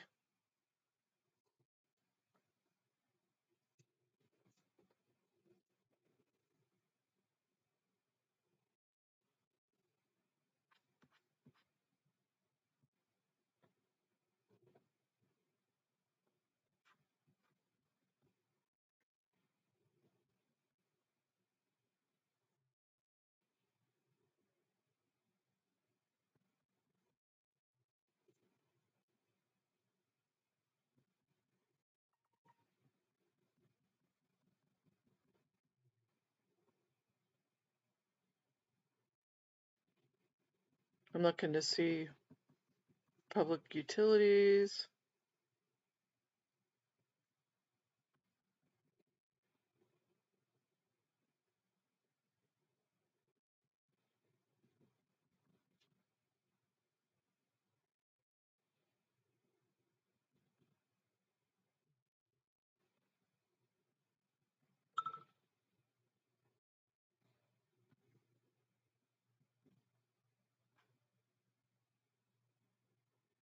See, this is 14. They must have just decided to do 14 first. Unless they took the rest on agenda on consent. But they couldn't.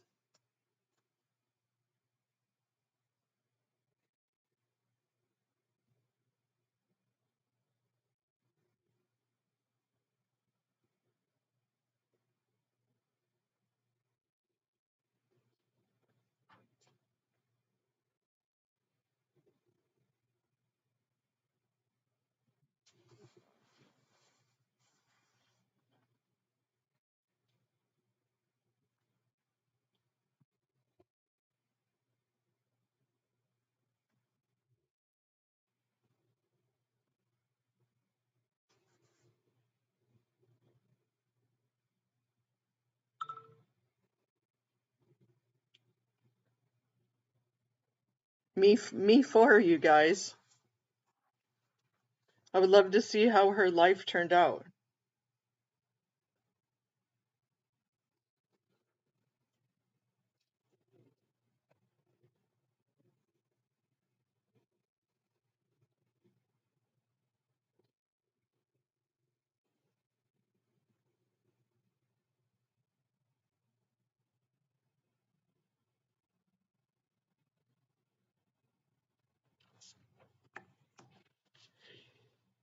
Yeah, so that was 43 years ago. That is amazing.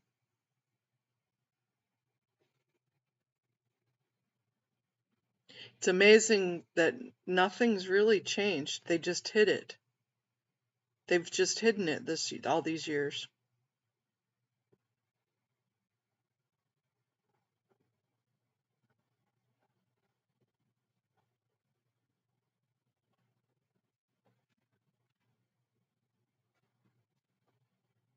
Who could we find to find that person? Who do we know that's a good PI?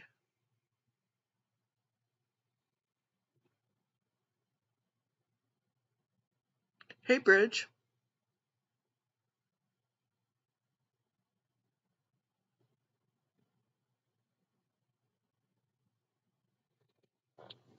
I know, right, Amy? That's a great question. That would be a wonderful question to ask her. You know, people like Paulette Cooper and Debbie Cook, they can't talk anymore.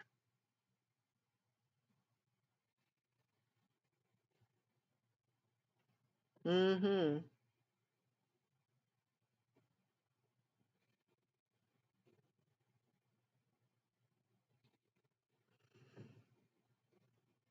When was that article written? The one we just read.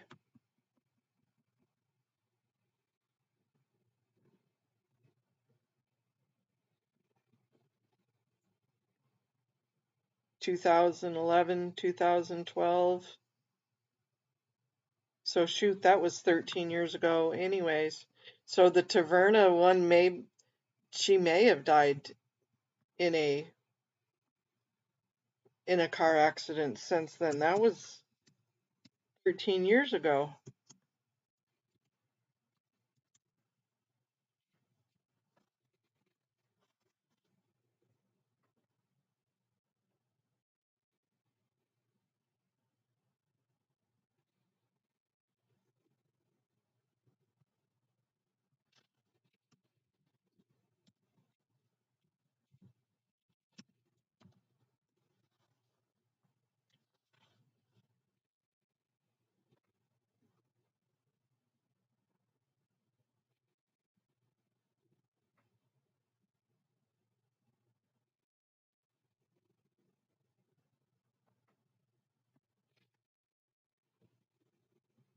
The Washington Post, the life and death of a Scientologist.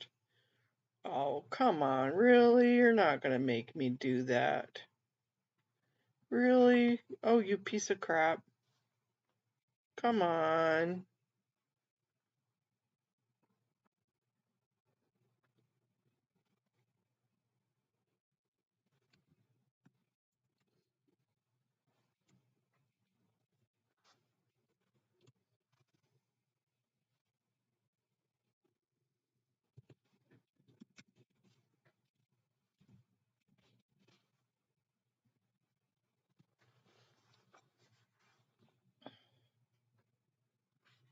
I don't want to personalize.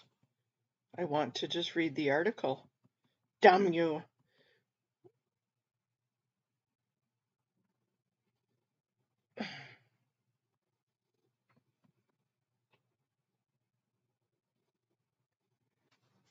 I can't confront force. Okay, here you go, guys.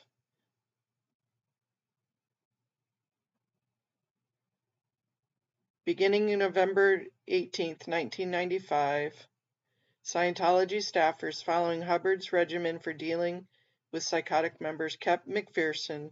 Okay, so they're talking about McPherson.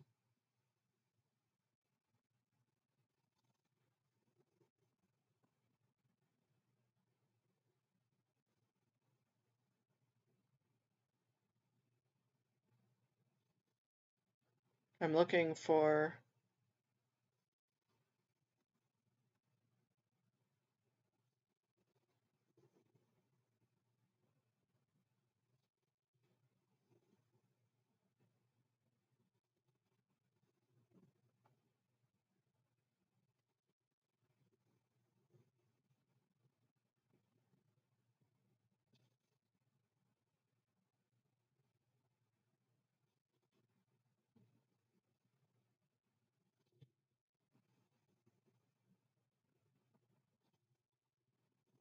I'm looking to see if there was any what because she was listed in here.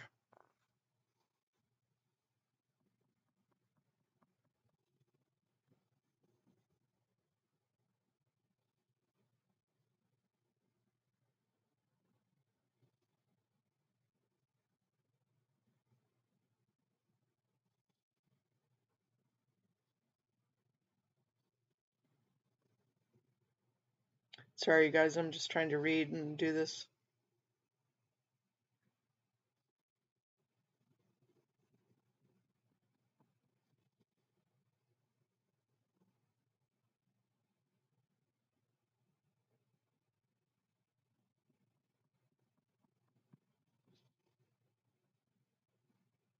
I don't see anything in here.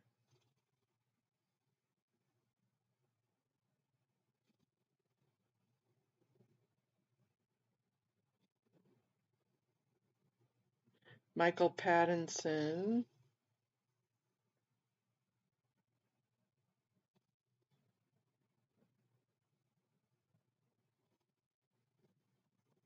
Sorry, I'm not looking at the chat, you guys. Hold on.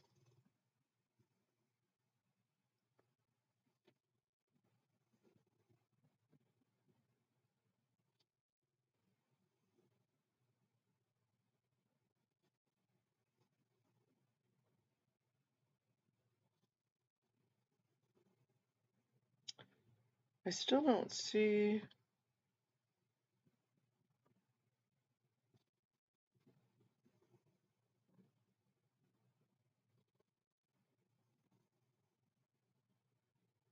This is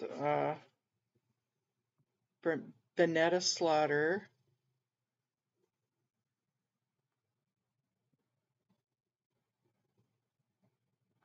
If you guys see it going through here, tell me to stop.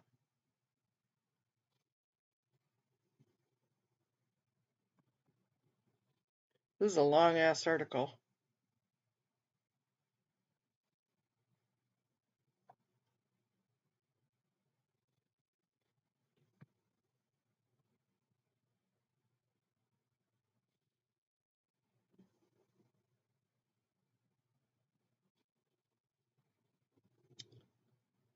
Against who do not continue.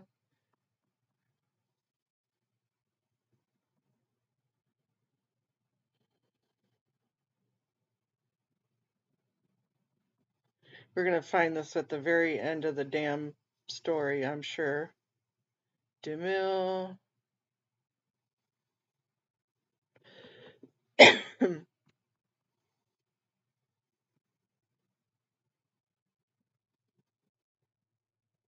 Wish there would have been.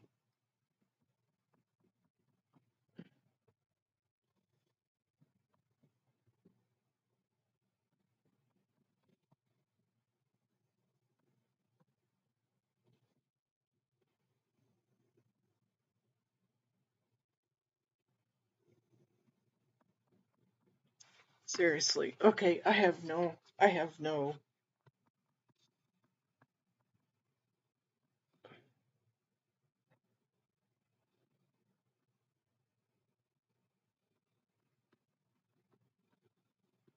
I, yeah, I don't see it in there.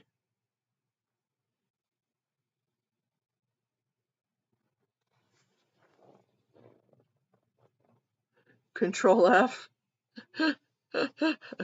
Now you tell me. Okay, let me try Control F. Now I can't remember what the hell her name was. I've been so. Control F. Find in page Taverna.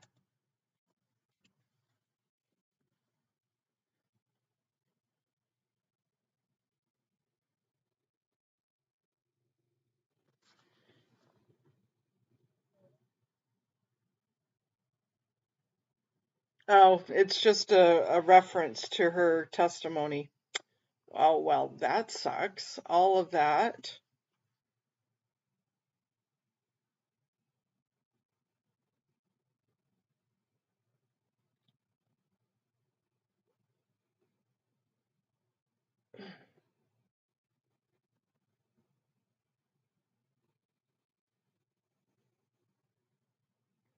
Yeah, it's so.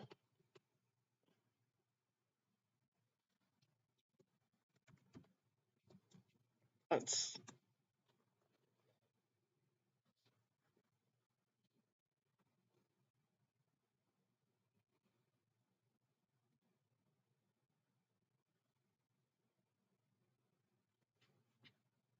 This is kind of morbid, you guys.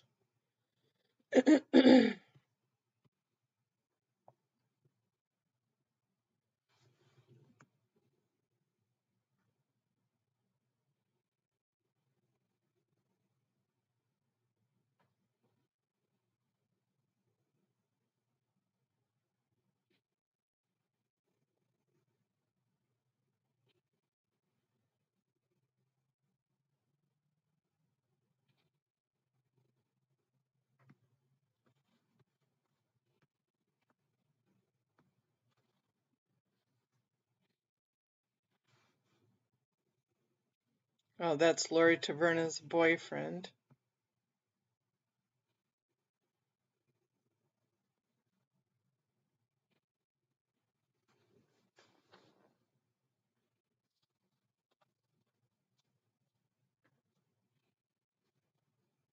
Yeah, I'm having brain overloads too today, you guys. We were watching the Clearwater Council work session, and they're having fluoride treatment presentations. And so we were looking at the 1982 Clearwater testimony of this lady named Lori Taverna, and we were wondering where she is now. She had quite the stories going as testifying. Lori Taverna, So we were looking to see if there were any.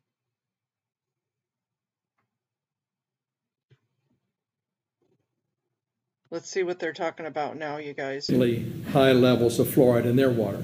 Are we still talking about 5 to 10 fluoride? parts per million. Jeez, oh Pete. The kids' teeth have rotten out by now.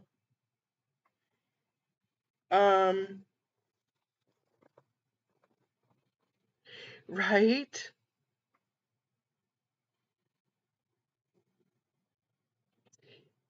The man speaking or the other one? Right, they should have niacin presentations. There you go, Carla. Powerlize which URL? The Clearwater one?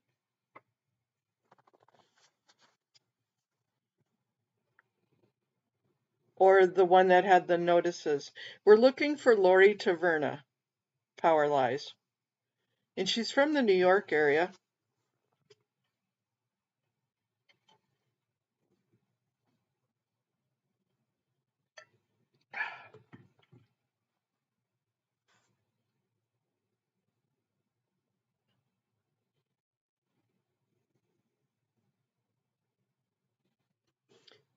I know, because they're trying to make cities take fluoride out of their public water supplies, which is a good thing because fluoride's hurting people. The other one with the names, here, I'll go back to it because we're waiting anyways. It's Why We Protest, fandom.com.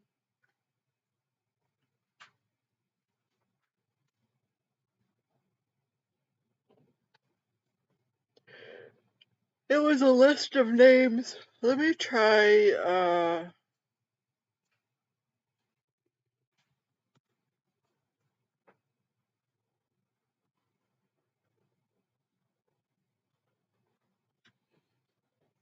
it was this one, the fandom. Why We Protest.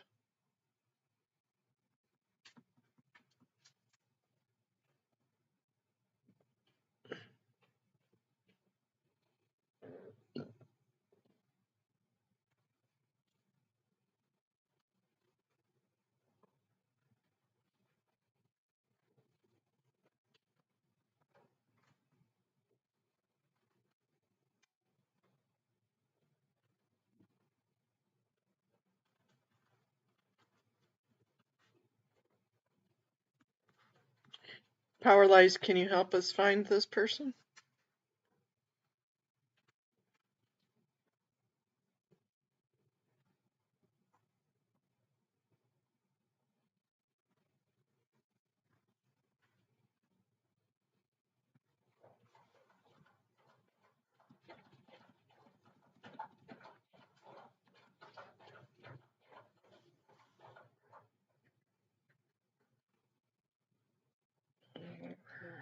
Come on. Community.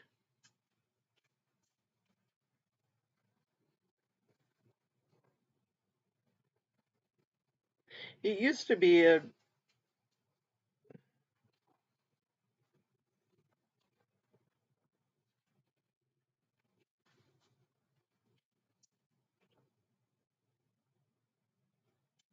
Yeah, maybe Jamie or Serge would recognize her name. But I'm sure most of them would because she did the testimonies.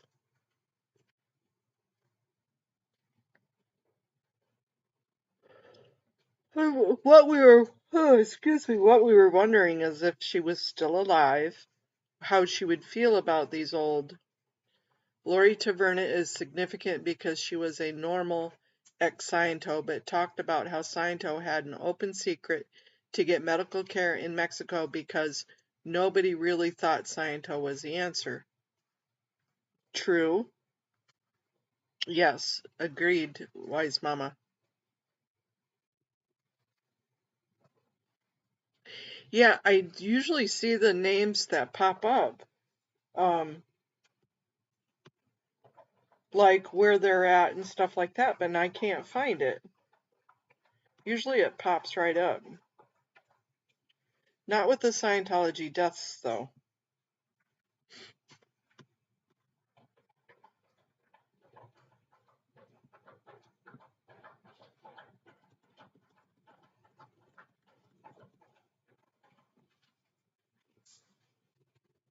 So usually you go here.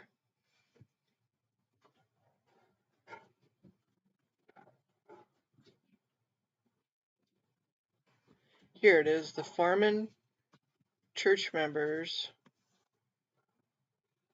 And then you go down to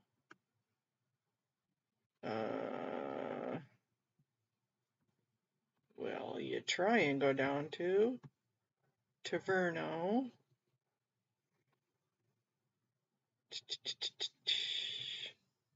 Lori Taverno, clear testimony.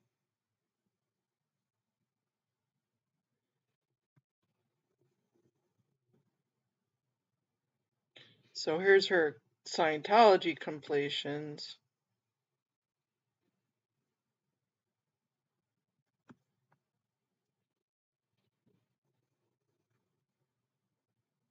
And then it talks about her testimony.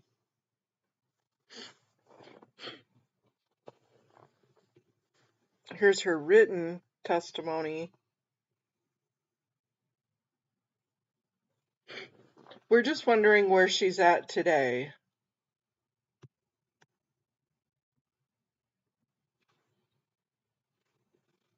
Her sister isn't listed here, but her sister probably had a different last name.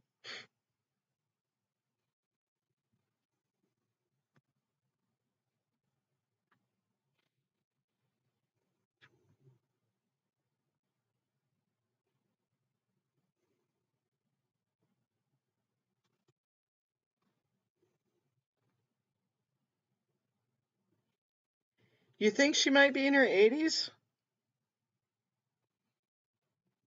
Maybe. I was thinking more like 65, 70.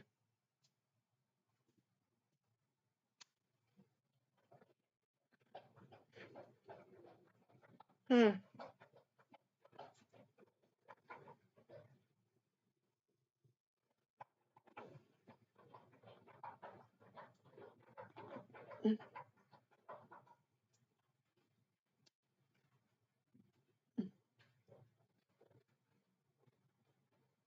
I mean, she may just be, passed away because she's older. Anyways, but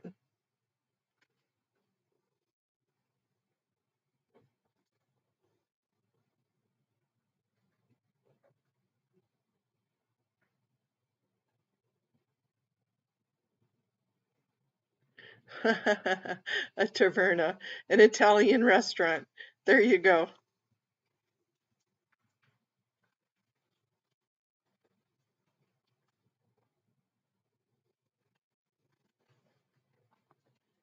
Yeah, this was 82. And she was saying 79, 80 is when she was at Clearwater.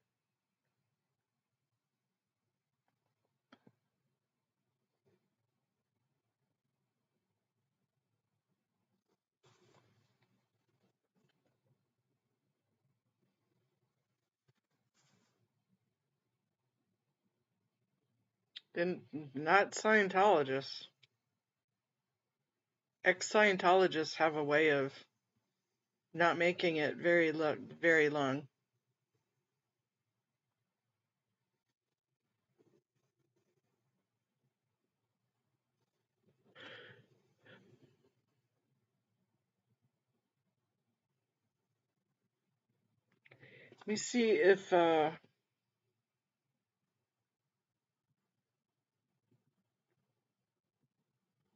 Let me see if my source could look up.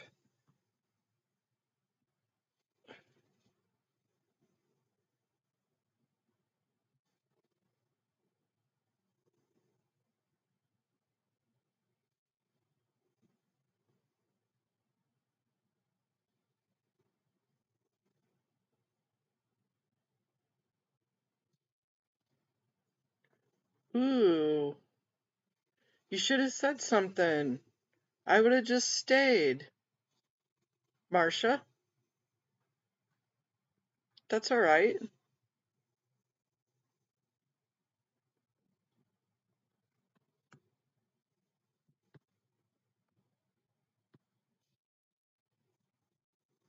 Let me see if I could get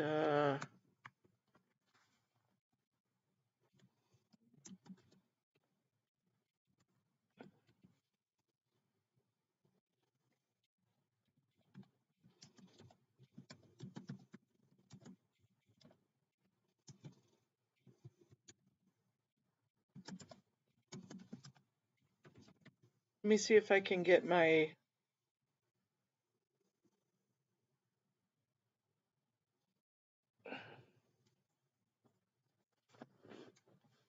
one of my links to ask to see if they could,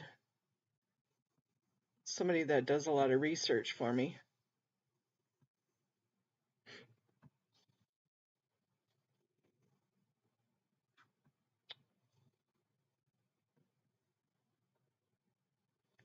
She did leave the cult, yes.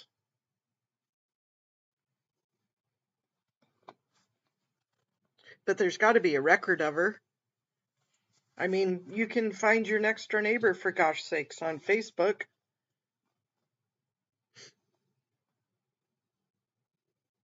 You could find your long lost love in your first kiss. You should be able to find somebody with that type of recognition.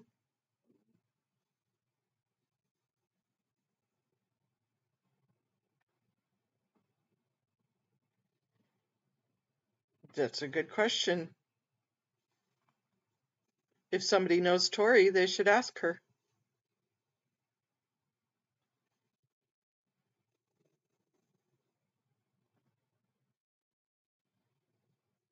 Maybe ask her whatever happened to.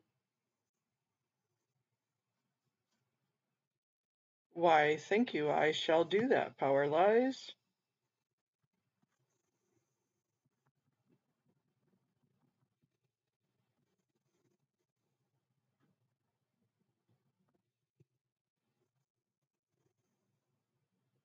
Nope, I didn't get it yet. Let's see.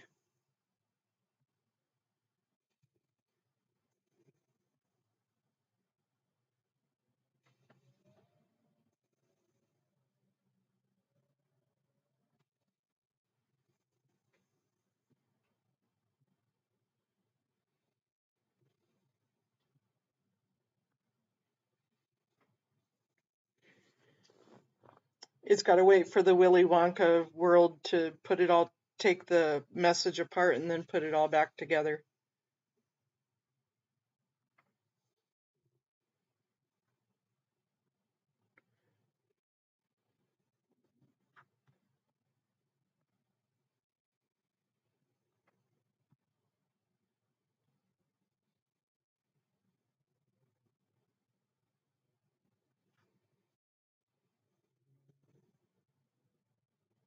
Oh, thank you very much, Power Lies.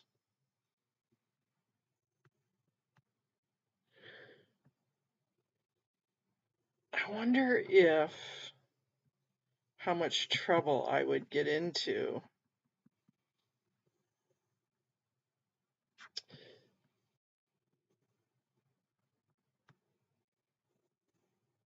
You are quite... There is a Lori M. Taverne, 82 years old, in Deerfield Beach, Florida, found on Radarus. That might be her too. She probably has a winter home.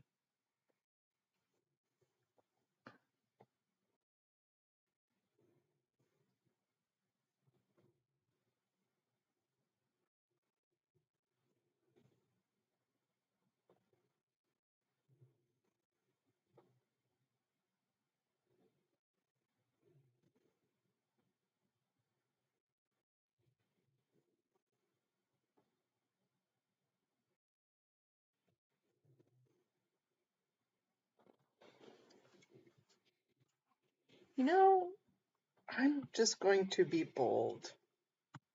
I'm going to put you on mute for a second. We're going to listen to these people.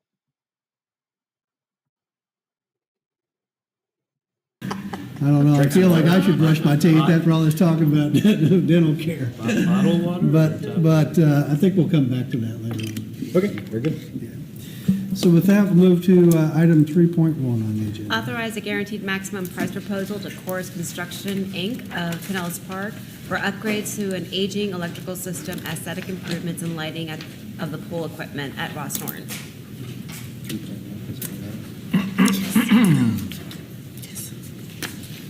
Good afternoon, Mayor, Council. Matthew Anderson, Assistant Director of Parks and Recreation.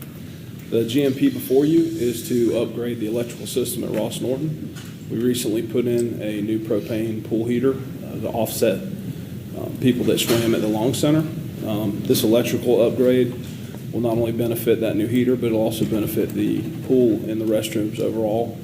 The system is currently in a chemically caustic environment where you've got chlorine and other pool chemicals that get on the unit, the panels and all, and have been rusting them. So we're going to be moving those panels out of that caustic environment. It's also going to allow for true three-phase power. Currently, we've got an open delta power system, which is not true three-phase, which this pool will operate better on. We worked with Duke Energy to upgrade the power to the rec center. Once we get this electrical upgrades done, Duke will be able to hook up the true three-phase to this new electrical system. We've also got improvements to the utility staging area outside of the building that'll be done through this. And I'll be willing to answer any questions that you have. Okay, questions from the council? Vice Mayor? Yes, sir. I haven't swam over there in a while, but is that a salt system in that pool, or still chlorine? Still chlorine. Have you considered putting a salt system in there? I would have to defer to the athletic side of the house, Mike Lockwood and them. As far as the construction is the part that falls under me, but not the long-term maintenance of the facility. I can get you that answer, though. Not today, but I'll bring it back to you. Yeah, I'd like to at least look into that. Okay. I know a lot of pools around the area can go into that. I mean, it does make chlorine and ACL and it separates it, but the water is just such it's such a better water to be in for your skin and everything else. Absolutely. We'll look into it and I can bring that back to you. Okay. Other questions from council? Do we have consent on 3.1? Yep. Yes. We have consent. Thank you. Thank you. Agenda item 4.1. Approve an event license agreement between Jones Lang LaSalle Americas in its capacity as the agent for the Countryside Mall and the Clearwater Police Department. Good afternoon, Mayor, Council. Michael Wallach, Deputy Chief of the Clearwater Police Department. The item before you is a request for approval reference an event license agreement between Jones Lang LaSalle Americas, Inc. and the Clearwater Police Department, authorizing the use of the Countryside Mall's parking lot near Whole Foods to host a shred-a-thon and medicine take-back on Saturday, April 26, 2025, from 9 till 2. It's a great opportunity for Clearwater residents to dispose of papers with sensitive information and unwanted or expired prescription medications at no cost. And just as a highlight, last year we collected at April of 2024 726 pounds of unwanted prescriptions and 22,000 pounds of documents. I'll be happy to answer any questions. Okay, questions from the council? I've attended. It's a huge amount. No questions asked on dropping off the medicine, so but the amount is just incredible that's collected. So thank you for continuing that important program. So do we have consent on 5.1? Yep. Excuse me, 4.1. Yes. We have consent. Yep. Thank you. Agenda item 5.1. Approve a purchase order to Tampa Bay Marine, Inc. for Seminole Boat Ramp repairs. Good afternoon, Mayor, Council. Mike McDonald, Marine and Aviation Director. Staff is looking for approval for Tampa Bay Marine to make repairs to the above water portion of the boat ramps and concrete piers at Seminole Boat Ramp. They will also be replacing the gangways and the floating docks. This project will be done in 2 phases, and the boat ramps will be open throughout construction. We are currently under design for the underwater portion.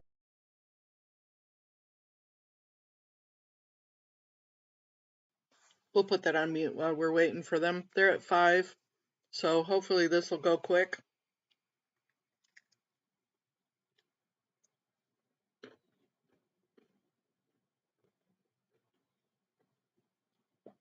Powerlize, that number's not in working order anymore.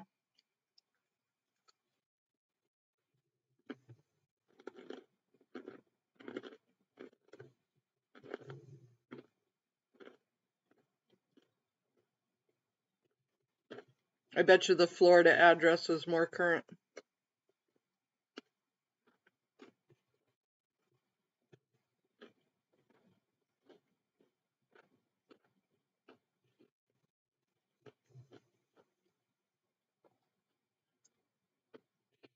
I'm way bold enough to just call.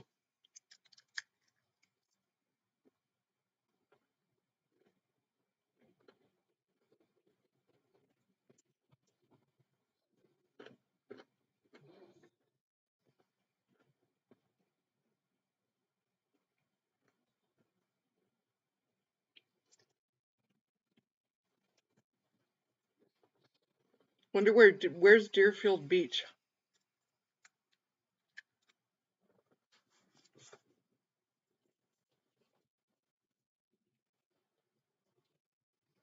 Let me look that up.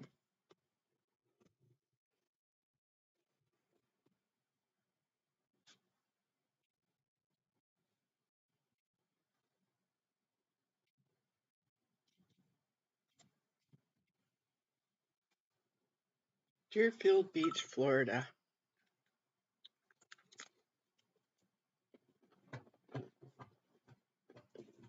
Ah, over near Boca Raton.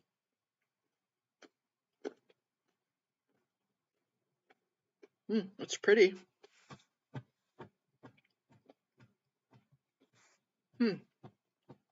I got it, Amy, thanks.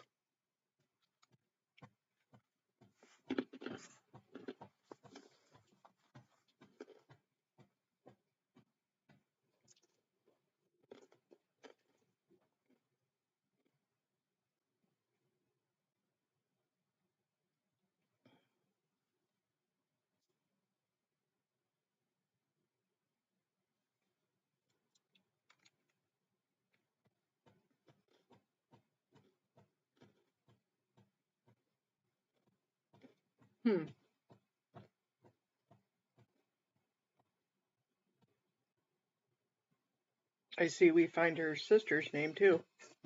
You guys are really smart. You guys are great sleuths.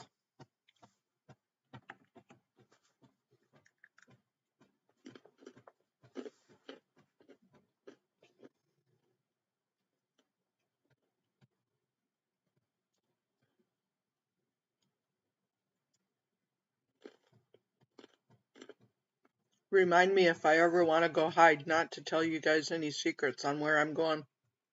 And change my name and change my hair color.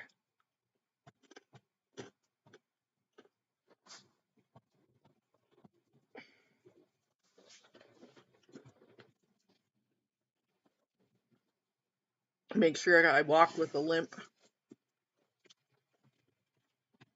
Ha ha ha, that's a joke.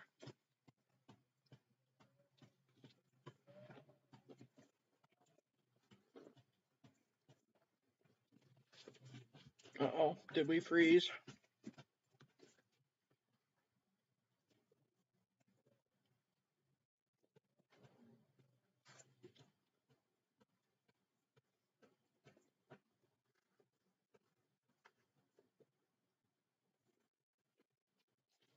Isn't Boca Raton where the huge retirement community is?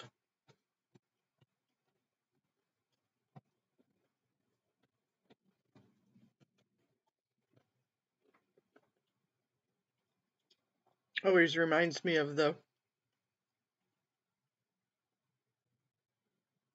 show Seinfeld, when is north of Fort Lauderdale.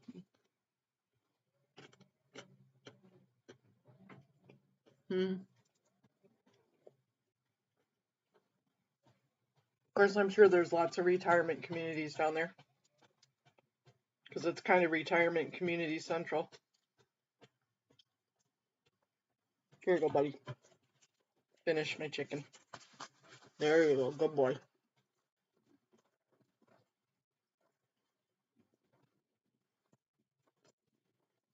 When you go there as a young person, you feel like you're so young, because there's so many older people.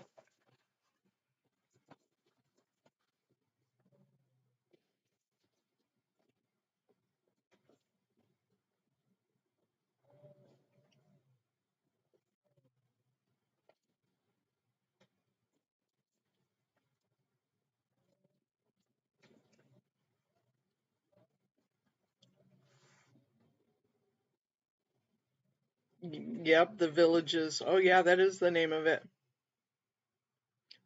I know, they know they're getting something. That's why they hang out with me. They're really super good. They don't take anything off my lap or out of my hands if I just tell them they can't have it. But they know if I drop it, it's theirs.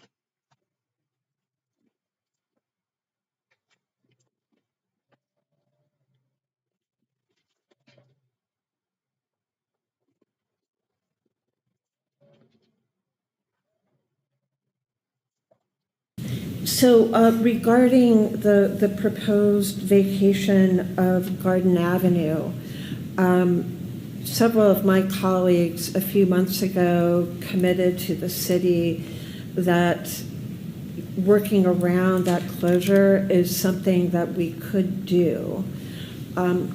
However, it does, when you go back and look at the traffic study, it really does mean that the proposal to look down the road to have traffic signalization at the intersection of Franklin and Myrtle would be a very important thing to do, especially as we start to perhaps reduce some of that downtown urban connectivity. It's not just beneficial for PSTA, but probably for everyone as you bring in more density, more businesses, a hotel, the new Clearwater City Hall, and much less the new PSTA station, that having that signal there and applying for that signal from FDOT would be probably a really smart thing to do. I'm not saying we have to hold anything up until it gets built first, but at some point, getting that ball rolling would be really important to do. And this signal is one of PSTA's way of, I guess, compensating for that lack of that street, right? So my next question is, who would be absorbing that cost of that signalization? That I'm not sure of offhand. I believe the city of Clearwater would be the applicant, and PSTA would probably be some type of sub-applicant. We have had some initial talks with FDOT, and they're aware of a potential application looking at that intersection. I'm not sure what their process is for coming back and asking the city for partial payment on that. So it would fall at least in some part back to the city too. That would be my educated guess, yes. Yeah. Do we know how much that would be? I wish. Does anybody? I don't, I'm sorry. I can find out and get back to you, but I don't have that off the top of my head. That would really be a question for FDOT, I believe. Vice Mayor was next. Okay. So I just want to clear something up. We've already asked FDOT for a light at Franklin. They declined it because it's so close to court. So the intersection you're talking about is Pierce. Yes. Is putting the light there, which is right next to City Hall. Mm-hmm. And I've been advocating for a light there because we're putting a new City Hall there and we need a pedestrian crossing. Yeah. Coming across Myrtle. That would be the perfect place to put it. Plus, it'd be beneficial for the buses. They could come out of Franklin, go down east, turn on Pierce, and then they can turn there at the light. I've been talking for probably 6-8 months with PSTA about this, and that seemed to be a pretty one of the best ways to do. Before we were talking about doing anything with Garden, that was one of the best ways to really go south on Myrtle from the bus intermodal center. Correct. So I just wanted to clear that up. Yeah, I apologize if I misspoke. We did look at a potential signalization at Franklin and Myrtle, but did decide that Pierce and Myrtle would be the best bet. Yeah, thanks. Councilmember Cotton. I mean, that may have just answered my question. The original question I had was going to be for you, just plainly speaking, that the closure of South Garden Avenue would directly affect the intermodal system, creating the need for a light at Franklin and Myrtle. Okay, not wholly, no. Okay. It's just one of, it would, we can reroute 2 or 3 proposed routes to avoid Garden. We can absorb that. We can do that. That is not the singular factor leading to the need for a signalized intersection, but it's the cumulative impact. So you guys in your plan were going to use South Garden to access? Well, actually, 3 in the blocks away. traffic study, there were 2 different scenarios, and there was another scenario where we don't have to use South Garden. Understood. Okay, but it does put a little bit more we would need to be able to have that ability to turn onto Myrtle at a signalized intersection, north and southbound. Right, which now we've cleared up that Pierce Street getting a signal will allow for that northbound route. Correct. Okay. So really, the Franklin Myrtle signal has been fixed by the Pierce Myrtle signal. Essentially, if it gets put in. Yeah. Okay, thank you. All right, thank you. Just wanted to make sure everything was lining up. We're talking about east-west. How about north? How about Court? How does that affect Court? So, okay, sorry.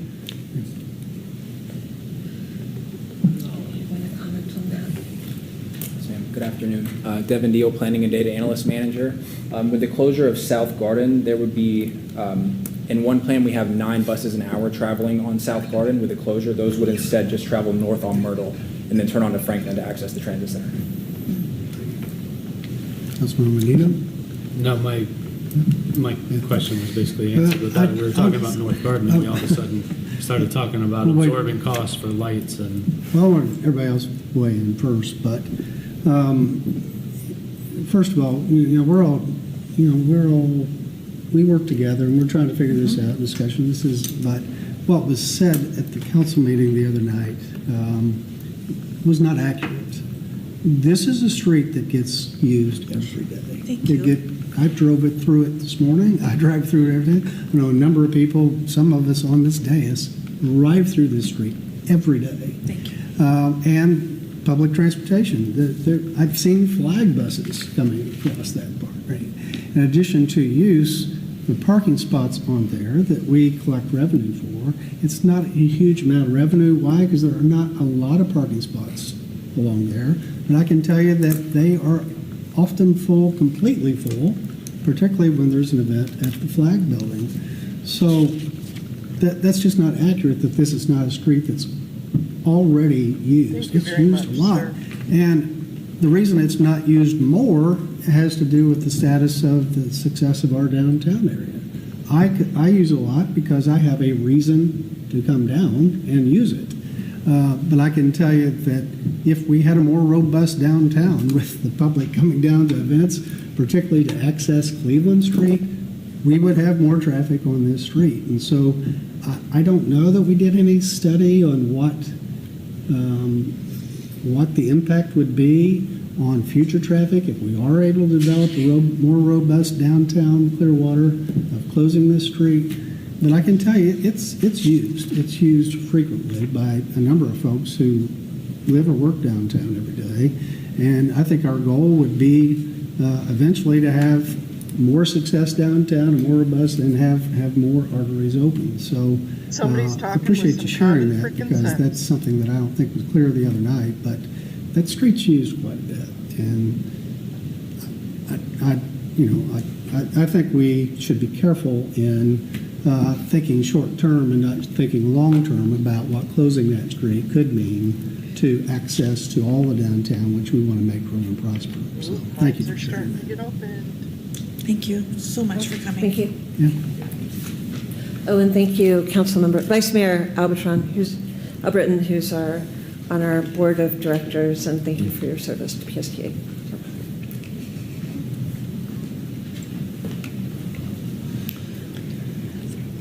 Questions? Okay. Any other questions? Any other discussion?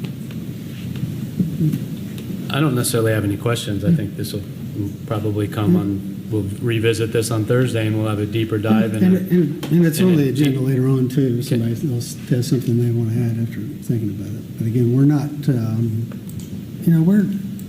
everybody, one point I want to make is the way we talked about it the other night. All 5 of us have different perspectives, and we all respect the fact that 5 of us feel differently about this deal. I will say one thing that Councilman Teixeira said is it's challenging for us to negotiate the best result for the citizens when it's really 5 different negotiations going on with not just them, but any other party. It's really challenging to get the best result. And I thanked the staff for doing what they've done to get us to this point, because it's extremely hard work for our staff or city manager to try to put together something to come for us for a vote when she's really trying to represent 5 different opinions on what should be in, what shouldn't be in on that. And they worked really hard to do that, to get it to where it's at now. But it's not the best way to negotiate. I think we all recognize that.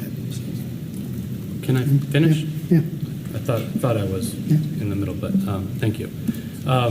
We will revisit this on Thursday and have a deeper discussion. I think it's important to identify that in the negotiations, our city manager, this whole dais was a yes, but, and what came after the but was our disagreements. And some needed higher level of assurances, more levels of insurances, more activation or in writing, but we're not as far apart as some of us are pretending to be, or the public thinks we were. We were all, and please correct me if I'm wrong, city manager, this council was all yes, but, and where we differed was the but. That's not true. Can I, That's may I not true, you finish again? This is the frickin' second jerkwad. time that I've tried to finish, but she can correct me if I'm, But she's not allowed to talk about the conversation she had with 5 of us outside the sunshine. So. We were all, I'll let you continue your discussion and you can, go ahead.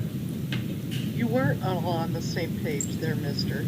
The Mayor, I'm giving the floor back to you because I've tried 2 different times and you've jumped in, so I'm going to let you. She can't talk about what any of us said individually outside the sunshine.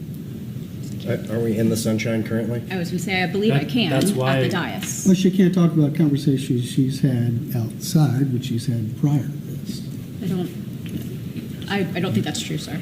I do believe the manager could, if that's of interest. I do not think I would be able to, given my individual privilege with each of you, but the manager, not being subject to Florida bar rules, I believe potentially could. I don't think it would violate the sunshine law at this moment, given that we are in the sunshine at this moment. So if that's of interest to the council, then I do believe that would be permissible. I would not personally, again, because I'm subject to the Florida bar, but with the manager being in a different position, I do believe it would be permissible under Florida law for her to do so. I think this is a perfect example and a prime example of why this isn't only such a tough discussion to have, is because the fear and the willingness to not speak about these issues in front of the public is probably what got us here the last 40 or 50 years. And the very having these discussions, whether we agree or disagree, respectfully having these discussions is probably in the best interest of every one of the citizens out there, whether they agree with the decision or not. And I commend this council again on working hard. We're always going to do the hard work. I commend us on finding ways to do the smart work, but I also challenge us to find ways to do the uncomfortable work. And this is not easy. It would have been solved 40 or 50 years ago, but I just appreciate that we have open, honest dialogue that's fair and respectful and brings the public along, because they are deserving of that. But to say that we all agree, that's not true. No, what we agreed to consider it. I think all 5 of us agreed to consider it. That would be accurate. But we had different things that I don't know. I mean, it's city manager, but we had different things that were important to at least 2 of us, maybe all 5 of us. I don't know. But that doesn't mean we agreed to it. That means we were willing to consider it. I mean, the way I perceived it was, are you willing to negotiate and have a conversation? Yes, that's the yes part. But Let's have that. So it wasn't like, are you willing to sell this? It was like, do I have consent? Do I have your? How do you feel about city manager starting conversation with the Church of Scientology? And I said, yes, absolutely. Talking is good, but it wasn't a yes to anything particular. It was, yes, let's talk. Let's see what they want. Let's see what we can have in return, and hopefully both parties can agree. But I didn't specifically agree to anything except just initiate conversations. I'm sorry, but I do agree with Councilmember Menino here. I think that when we said yes, it was specifically to South Garden, and let's see what the city attorney, city manager, city staff can work together to bring to us. And then the but were each additional council member, whichever you guys had to add to that. But the way that I remember it, a few months ago when we started this process of the church reaching out to staff, is yes, we were all go and talk. As a matter of fact, I think they were asking for more properties, and we said no, and we went to say, we'll deal with this and see how things go. Sorry, I know you keep getting interrupted, so I'll stop there. Mayor, would you like me to? I'm happy to answer these questions. Okay. So about the process. So how it initiated was, yes, reached out to each of you individually and asked if this was something that the council would be interested in having the city begin negotiations. And it was a unanimous yes to go and have those conversations.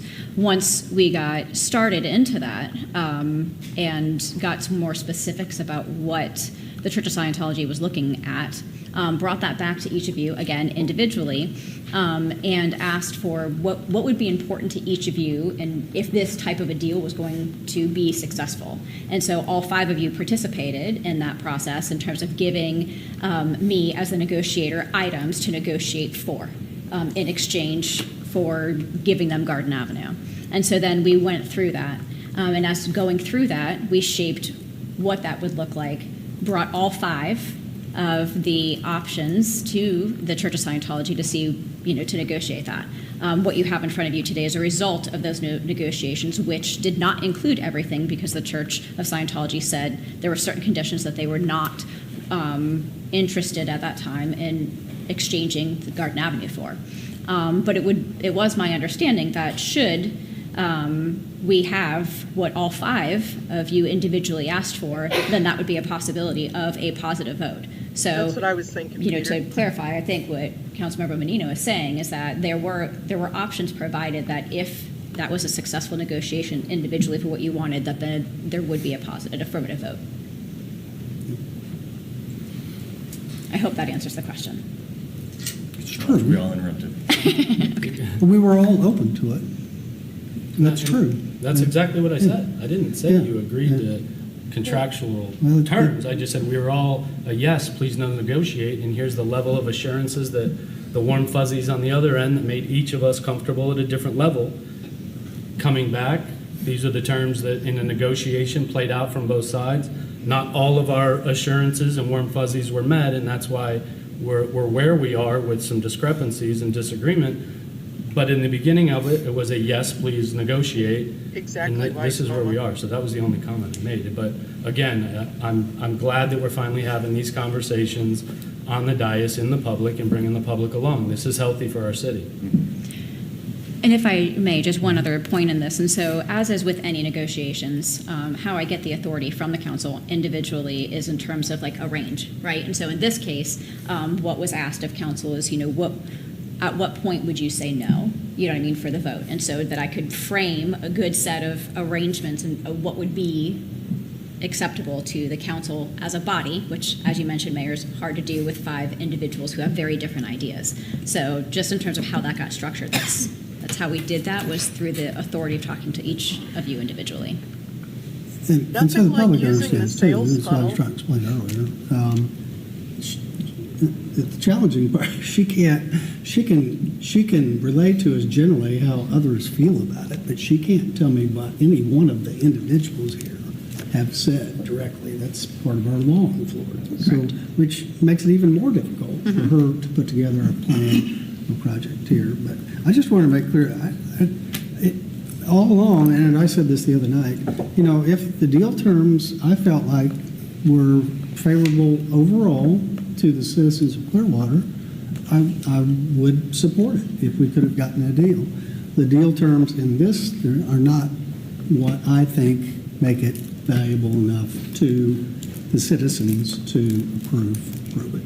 So we all have 5 different perspectives on it, and we'll respect those 5 different perspectives, and we'll vote on it here Thursday night. But for me, there had to be terms in this that were not, because I wanted terms in that would somewhat different from Councilmember Teixeira, but terms that would help make sure that we are making sure the way this property is developed benefits the city as a whole and the future development and growth She's of pissed, you downtown. guys. She's rocking. She's pissed. Okay. Have we beat this She's one? bothered. To death so far? Round two. Okay. If I may, I just want to recognize, so Mr. Mahoney here is retiring. Oh, wow. Congratulations. Congratulations. After 33 years and 11 months. And so just wanted to take a quick moment to thank him for all of his contributions and his decades of Couldn't put another service. month in to make it an even 34? Can't do it.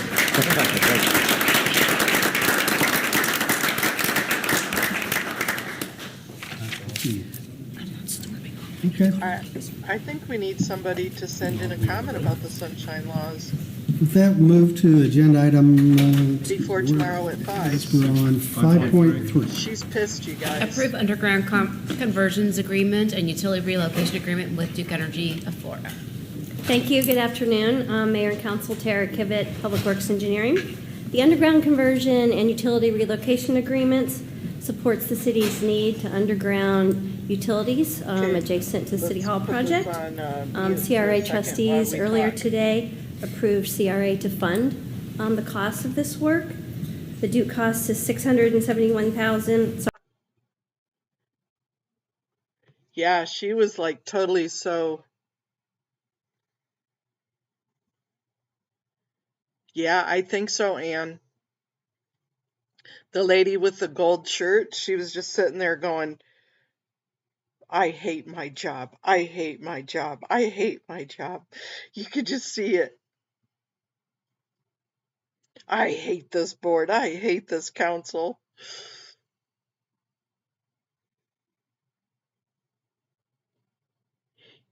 Yeah.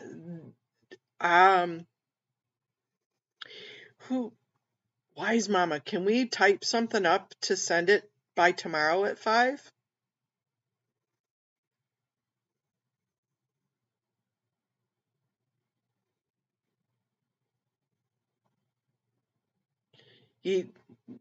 Yeah, and then she ran out. She left. She's probably back there stabbing voodoo dolls. I would be.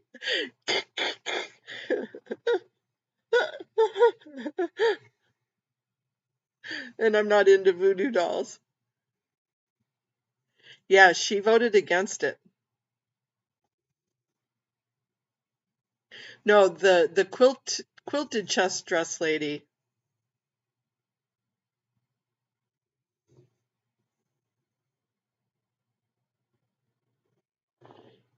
Oh, Aaron's doing a live about gold shirt lady right now.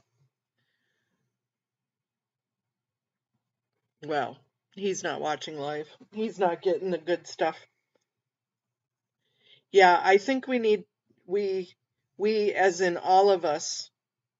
Okay, hold on. Hold that thought. I got a tinkle. I'll be right back. I'm sorry. If I don't go right now, we're going to have a wet cleanup in aisle 9. Be right back. Oops. I just ran over the squirrel. Oh, sorry, squirrel.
Sorry, you guys.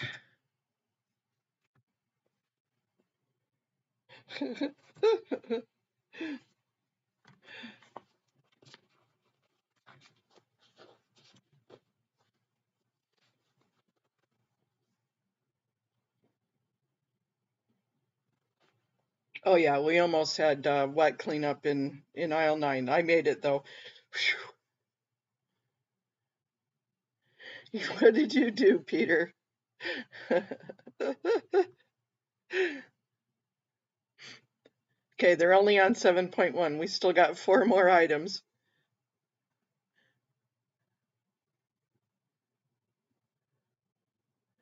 So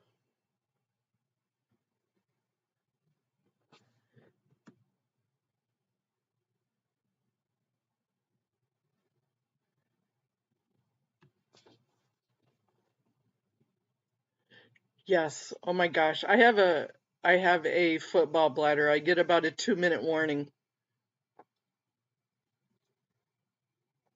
And if I don't get in there, thank you, Peter. That's all right. You can delegate authority.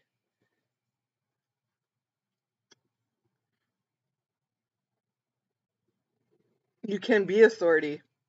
You know, if I ain't sitting in front of the computer, I could really give a rat's ass. So whatever. Whatevs. Yeah, hopefully the items will be picked. They're on 7.1. Wise Mama, can you help me do a form letter real quick that people can send in by tomorrow at 5, and Audit and I and whomever else will get it out on their posts? Especially, I think about the sunshine law, that having the city manager talk individually to each council member and negotiate, and only getting the yeses. I mean, that's ridiculous.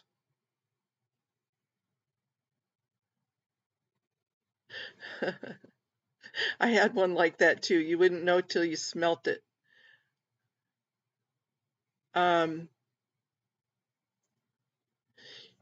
Oh, very cool, Wise Mama.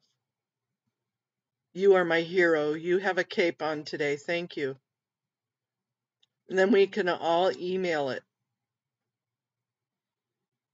I think that's a good plan. If nothing else, let's get some breathing room.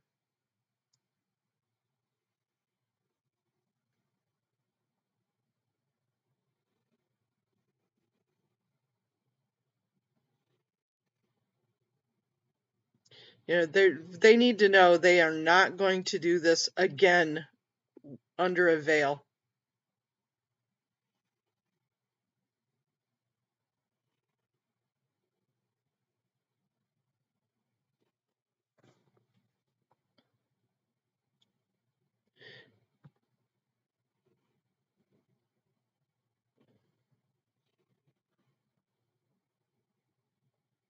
What are we talking about? Trustee, almost 40 years he served, and sometimes it's hard to find people that committed, but it worked out well for a while. So with Ms. Call's help, we advertised through the city, and we have an applicant that we're presenting here to hopefully get him on the board and to serve the remainder of the 4-year open term that ends in June of 27, I believe. Okay. Any questions first? Or not, do we have consent? Yes. Okay, Thank you. We have consent on 7.2. Thank you. 8.1. Authorize a purchase order to Xylem Water Solutions. Good afternoon, Mayor and Council. Rich Gardner, Director of Public Utilities. Thank you for drinking my water, Mayor.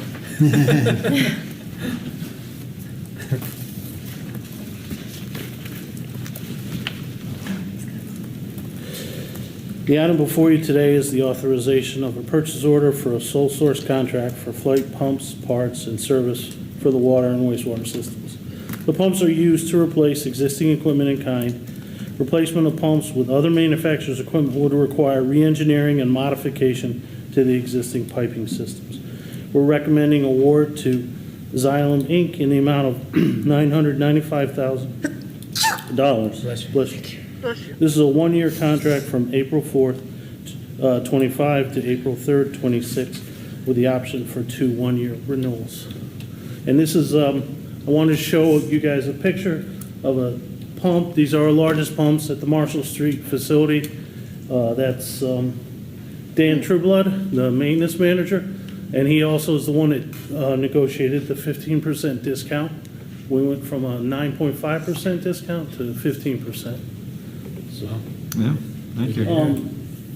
this is the 3 pumps together in the dry well. This is Mike, Dan again with the smallest pump, the smallest plug pump that we have. And this is a picture of one of the pumps that we would have to have refurbished. This is from Lift Station 58 over on McMullen Booth by the railroad tracks, and that'll be rebuilt under this contract. I'm happy.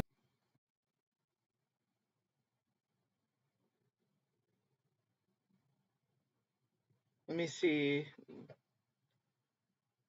9 is only one.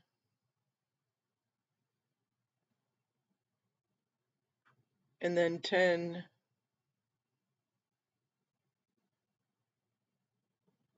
The 10s should go real quick. And then 11.1 is ours. So this shouldn't take too long.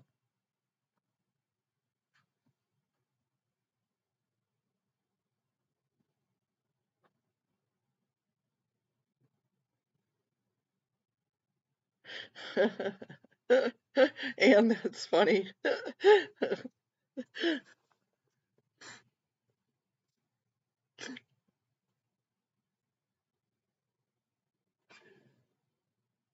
You guys crack me up. I don't know, what would we do without our humor?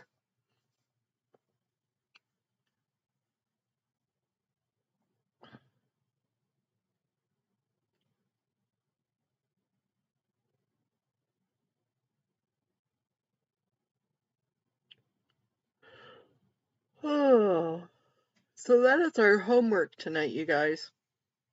Be watching for kind of a form letter-ish that we can all email.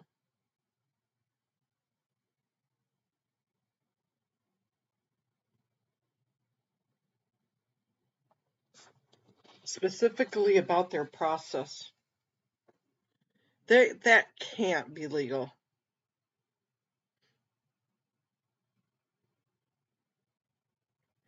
Okay, so that's me going around saying,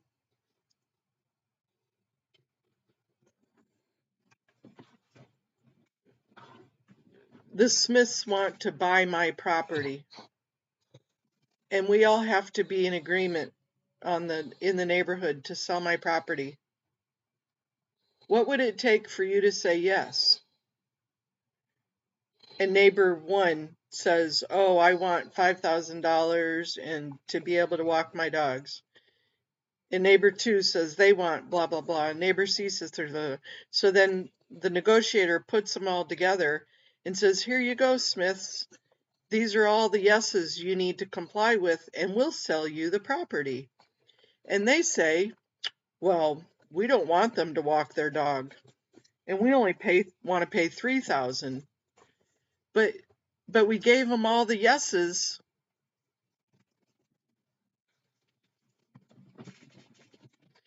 No. Was that the lady with the white shirt? Oh, that was a city manager, I thought. So you're going in with everybody's yeses. How do you lose? That's like going in. That's not negotiations. That's sales funneling. The lady there's the man and then the lady. I thought that was the city manager.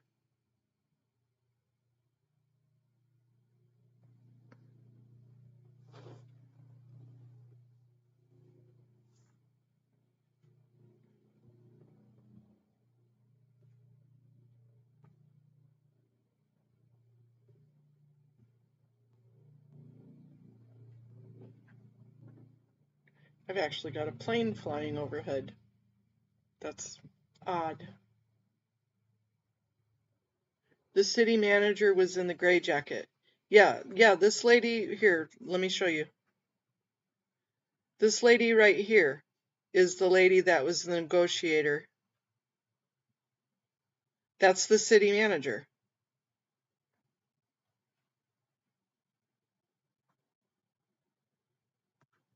That's who you're talking about? Exactly, Anne.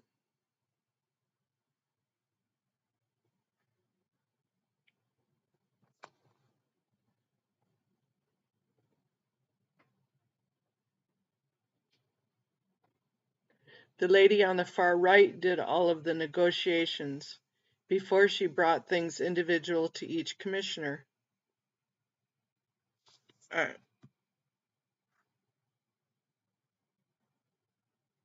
Right. No, yeah, it was the city manager. She's got the gray jacket on there. And when we get to it, I can back up and we can. I know. Well, you know what I think what it is, Amy, is it's springtime.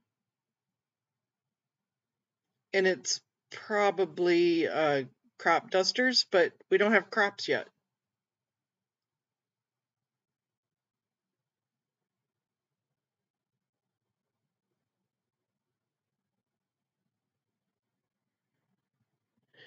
Yep, far left. Yeah, I think that was the city manager. Not to say it 5 zillion times. I'm sorry. I'm sure that you heard it the first 5 times I said it.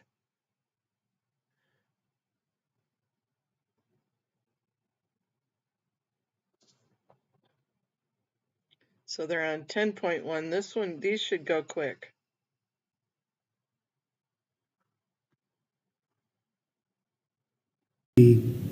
I mean, we have to go to a referendum to change the charter, I guess, to move that back? I think that's a good question. So we could, there's no imminent need to do that because the current council rules set up a rotation system among vice mayor. And so the reason Councilmember Teixeira is up right now is because she's council member number 5. If the council follows the existing rules, that would mean that in the following year, meaning in March of 2026, it would rotate to the council member in seat number 2, I guess. So which would be Councilmember Cotton. And so presumably he'll be here, for a while. And so then it would rotate until to council member number 3 in 2027. And so if we follow the existing rubric, I believe it would be okay with our election cycle for the foreseeable future. However, if council decides to either change the rubric by which the vice mayor is appointed, or if we have unexpected vacancies in council, then that is probably something we would need to discuss. But yes, Mayor, to your point, it is a little bit of a vestige of the old election cycle, but it's one that is okay under our current system until we have either vacancies or something that causes a little bit of a tweak. Thank you, just curious. Okay, 10.2. Reappoint Michael Groman and Marvin Seipel to the Marine Advisory Board with terms expiring March 31st, 2029. Council members, they are currently serving and have completed their terms and are willing and eligible to be reappointed and serve on the board. Any discussion? I'm fine. We're good. We have consent? Yep. We have consent. 10.3. Appoint Alicia Collins Andrews and Maury Losher to the Auditor Selection Committee for terms expiring March 31st, 2030. This is a committee required by charter, and it is for a 5-year term. And these are the only 2 individuals that we have for this actual committee. So they will be working with the finance director, and currently Councilmember Menino is the other individual on this committee who are going to help the finance director with the auditor selection. Okay. Okay, any discussion? No, I was very happy to see Miss Alicia Collins Andrews on there. She just graduated. We were all at her graduation from the Citizens Academy. She's very active in our community for kids, our neighborhood, and gives just about everything away she can. To see her jump into service for the city did not surprise me, and I support her 100%. Great. Do we have consent? Yep. We have consent on 10.3. 11.1. Mayor, 11.1 through 11.7 are second readings of ordinances. Okay. Any further discussion over and above what we've already had? I think everyone left. Okay. If not, yeah. The media has left, so I guess we're good to move on. So, Leave it. 11.2. Mayor, all of them, 11.1 through 11.7. Oh, excuse me, they're all the same thing. Through 11.7. Yeah. Through 11.4, right? 4.7. Well, they're all second readings. They're all. Yeah, all the way. All to 7. All the way. All of the second readings are put under city attorney's items. Got it. Okay. I don't think we've normally had 7 of them on there, so that's what confused me some. Move to item 12, city manager verbal reports. Yes, thank you, sir. I just have 2 things. One, we are going to extend our waiving of the permit fees for repairs related to the storm. That was set to expire today, and Well, they did the second readings like they didn't second read them. What the hell?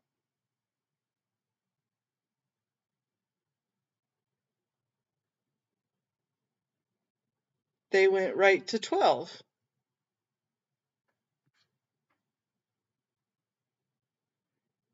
I no understand. What'd they do, wise mama?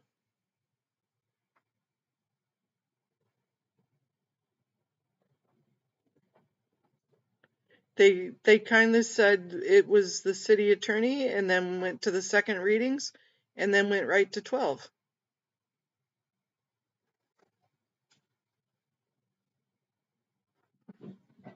Yes, they did.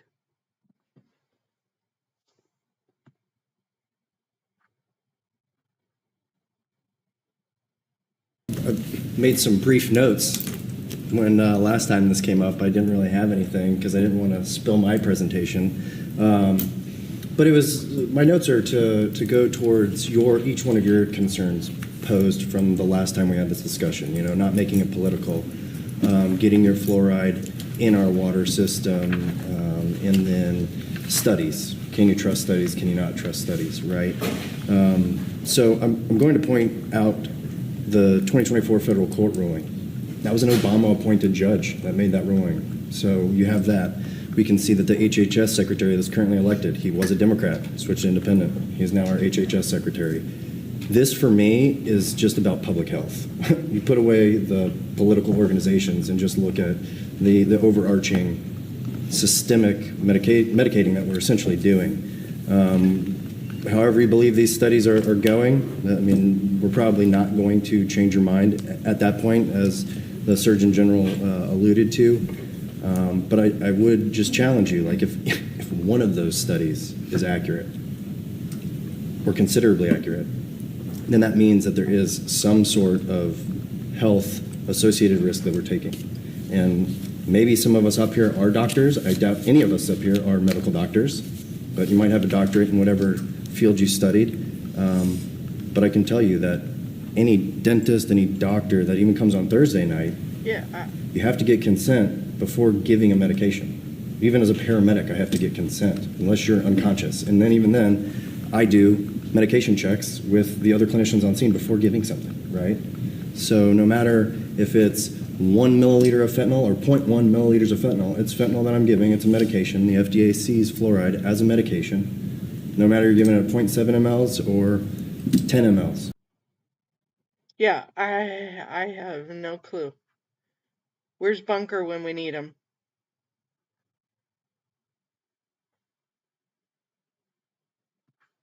Yeah, that's a good question, wise mama.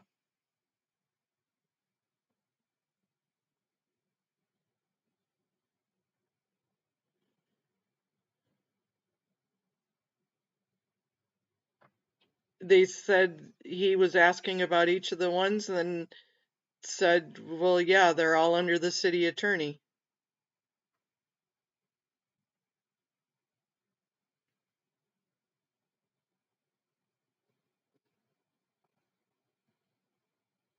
Somebody needs to find Mr. Wise Beard Man and ask him what the hell they did.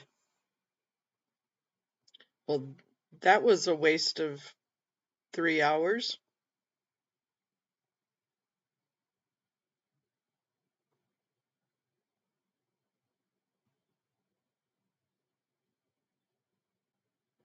Well, sorry guys, at least we got to hear the comments and then we got to hear the comment back in the first little section there.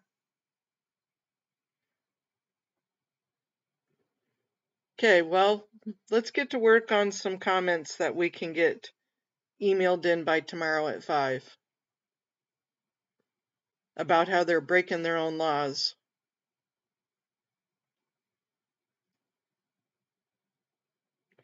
What, do you know who that lady is? The city manager? This lady right here?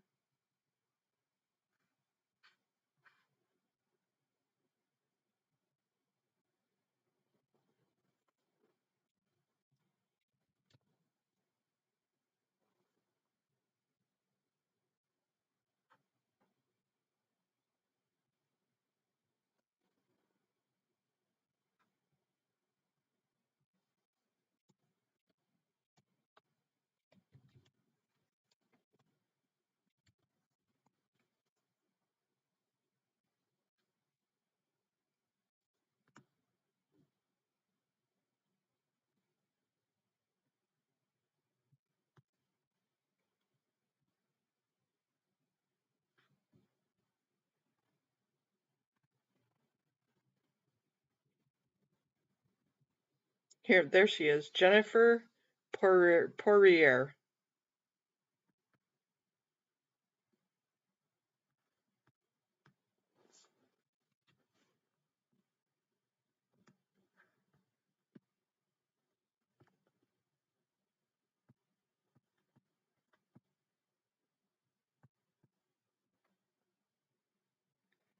Okay, Wise Mama, thank you so much.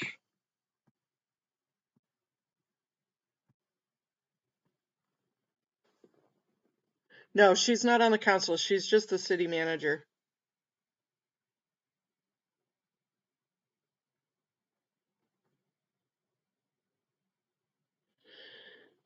Okay, you guys, well, we had a fun time. We got some jokes in there. Peter got to be in charge. Haggis got to tell us about her super pooper. So, give us a few hours to figure out what we want to say and some message that we need to get across. Maybe I'll throw it into ChatGPT and see what it brings up because it's way smarter than I am. So, okay, I'm scooting off. Much love to you all. Is she a Sciento? I don't know. That's a good question, Amy. She kind of looks like it. Not that there's, like a general look of a Sciento, but yeah, she looks like it.